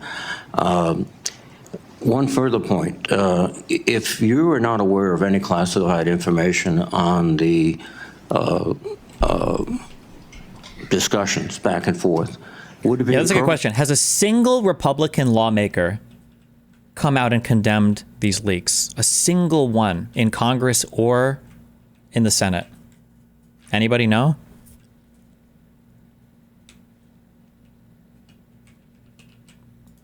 appropriate for the author to release the entire text of what he heard or transcribed? I think the author has released, my understanding, essentially almost all of the information as it's been related to me. I don't know what calculation the author made with regard to what information would be released or not. Well, he but again, I can again confirm that with respect to the communications that were related, as to me, there was no classified information. Destiny, you might need to be a little more black-pilled when it comes to stuff like this. Looks like the president decides everything. Bullshit! And Republicans don't believe that, and don't ever let them tell you that they believe it. This is one of my biggest disagreements that I had with PSCO. Because remember, when Biden was president, that's when the documents were in his office, right? It was a couple years ago, in 2022. Biden had documents in his garage, and the lawyers called it wasn't FARA, the FBI, I don't know, they called somebody to come down and check it and to do that, and then they appointed a special counsel to fucking investigate it while he was president. If presidents can just declassify things willy-nilly with psychically, is it NARA? If they can declassify things psychically, then why would Biden even? No, it's bullshit. That's bullshit. Republicans don't even fucking believe that. So don't ever give that as an explanation when Republicans don't even believe it. That's bullshit. According to the article, quote, the message contained information that might be interpreted as related to actual and current intelligence operations, and the author did not disclose that information. So the question would be, if he disclosed everything he heard, in your view. That wouldn't be classified information. I know the context of what that is, and I think the author said might be interpreted as related to intelligence information. It was not classified information. So it goes back to my point. If he released all this information he did not release. He was VP at the time of the docs, and he wasn't supposed to take them in the first place. You don't know that? You have no fucking idea. They were discovered in his house when he was president, period. No Republican would have ever said that Trump needs to go back and figure out and blah, blah, blah, bullshit, period. And also, for whatever bullshit explanation you just gave, so you're saying that if Obama would have come out and said, oh, I declassified everything, then Republicans have said, oh, okay, well, that's cool then. Because come on, like, obviously he would have done that if it was as easy to do that to save his fucking friend, like Trump would do for every single person that's loyal to him. Bullshit. He could do so without any liability at the federal level. I think you're asking for a legal answer that I'm not able to give you, but. Mr. Patel, can you opine? You're a lawyer and you're the director of the FBI. Would he face any legal liability if he released the information? Because of the questions you and the vice chairman have put to me, I'm not going to prejudge the situation, and that legal call is ultimately for the Department of Justice. Thank you. Thank you very much, Mr. Chairman. Senator Ossoff. Thank you, Mr. Chairman, and thank you all for joining us and for your service. Just to make sure I understand some of the basics here. So, Director Ratcliffe, you were a member of the Houthi PC small group signal chain, correct? I was. Yeah, and so were the Vice President, the Secretaries of State and Defense, the National Security Advisor. Go look it up. They said they had them for 7 years. What I'm telling you is that it doesn't matter. The only reason they know that is because of an investigation afterwards. If this was related to Trump or the Republicans, they would say, what right do you even have to investigate? He's the president. He can literally declassify things whenever he wants, no matter how he wants to do it. You would have never even known. He would have just found classified material, like, oh, whatever, that's mine. And then boom, and then it'd been done. They would have never called any investigative body. They would have never called anybody to check the dates on anything. If it was a Republican, that's what they would have went with. And Ms. Gabbard, correct? I believe so. I don't have a list of who was invited to be on. And so was national political reporter Jeffrey Goldberg, correct? I don't know that. Yes, you do. I don't know Jeffrey Goldberg, and I've already testified. I don't know whether or how he was added. Okay, well, he was a member of the signal chain, and the discussion included the Vice President's private opinion on the wisdom of proposed U.S. strikes in Yemen, correct? Maybe, I don't know. I don't recall. Vance, quote, I think we are making a mistake. I am not sure the president is aware of how inconsistent this is with his message on Europe right now. There was a strong argument for delaying this a month. I don't know. What do you want me to say, bro? You don't recall? I don't know. I don't, as you don't recall seeing that? Read that. I don't. It included the private opinions of the Secretary of Defense on the timing of strikes in Yemen, correct? I don't recall. I don't remember Ratcliffe, anything. surely you prepared for this hearing today. You were part of a group of principals, senior echelons of the U.S. government, in now a widely publicized breach of sensitive information. You don't recall whether the vice president opined on the wisdom of the strikes? That's your testimony today under oath? In that setting, I don't recall. Problem? Here's what Secretary Hegseth said, quote, waiting a few weeks or months does not fundamentally change the calculus. Two immediate risks on waiting. One, this leaks and we look indecisive. Two, Israel takes an action first or Gaza ceasefire falls apart and we don't get to start this on our own terms. Your testimony is you don't recall the Secretary of Defense sending that message or reading it? I recall there being an exchange. I don't recall the specifics as you're reading it. Well, let's put it this way, Director Ratcliffe, a discussion by senior U.S. officials on the timing and risks of a proposed military campaign. This is the director, this is the CIA director, right? This is the CIA director, the director of the Central Intelligence Agency, okay? Just has no fucking idea.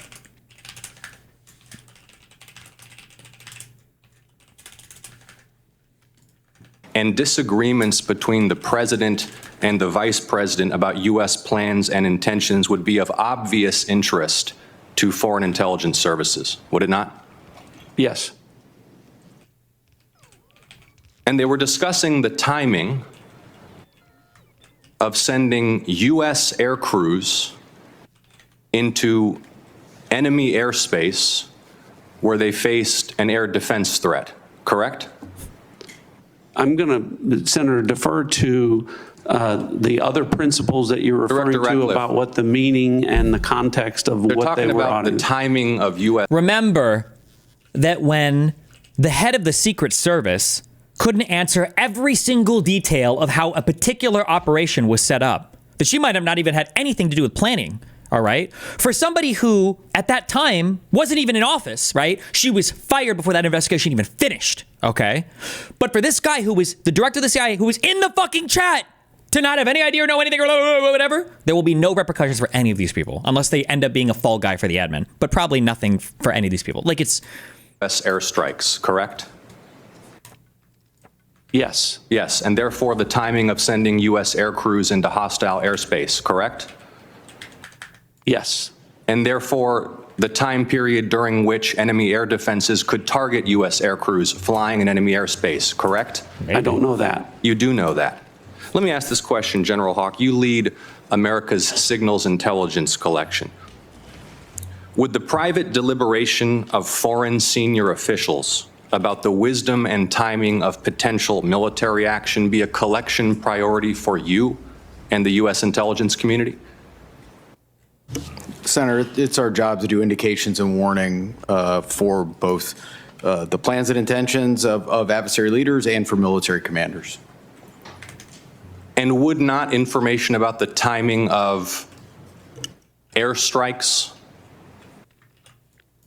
allow a military to pre-position or cue air defense systems to shoot down enemy aircraft? Pre-watching. Oh, no.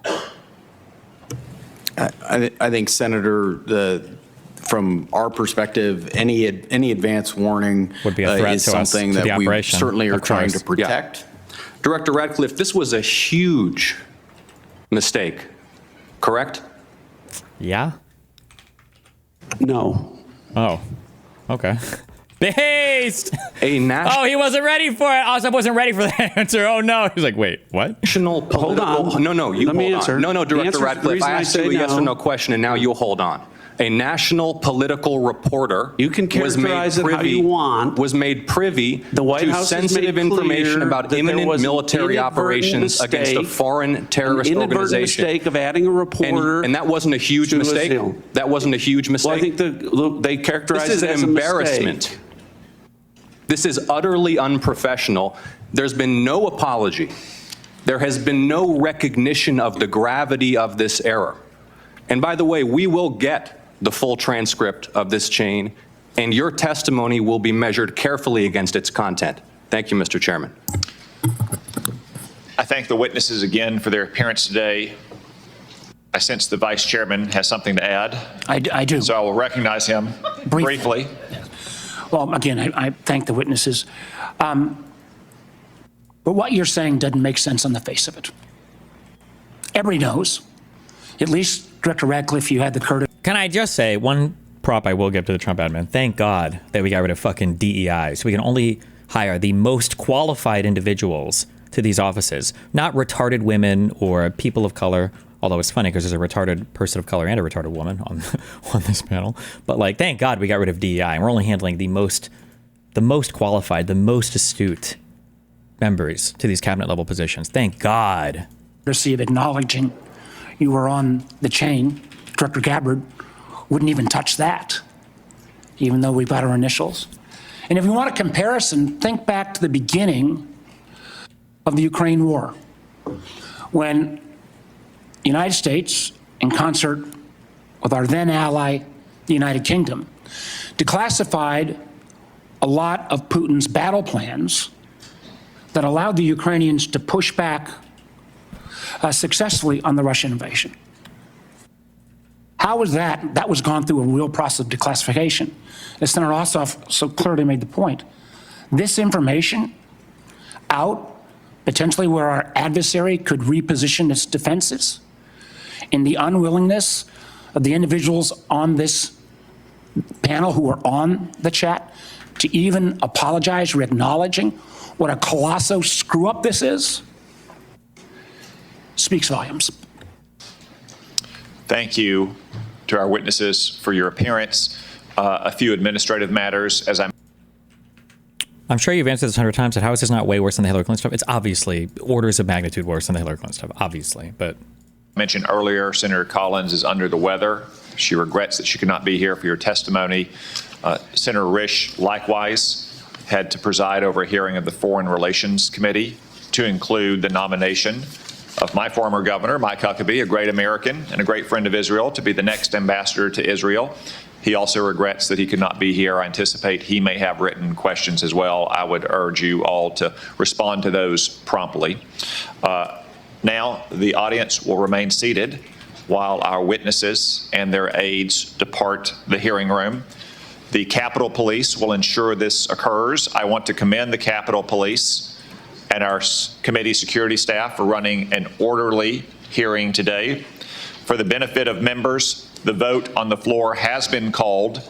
We will adjourn this open hearing and we will reconvene in closed setting at 12:40 p.m. The hearing is adjourned.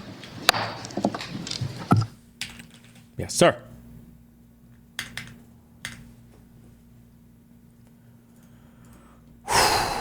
Jesus.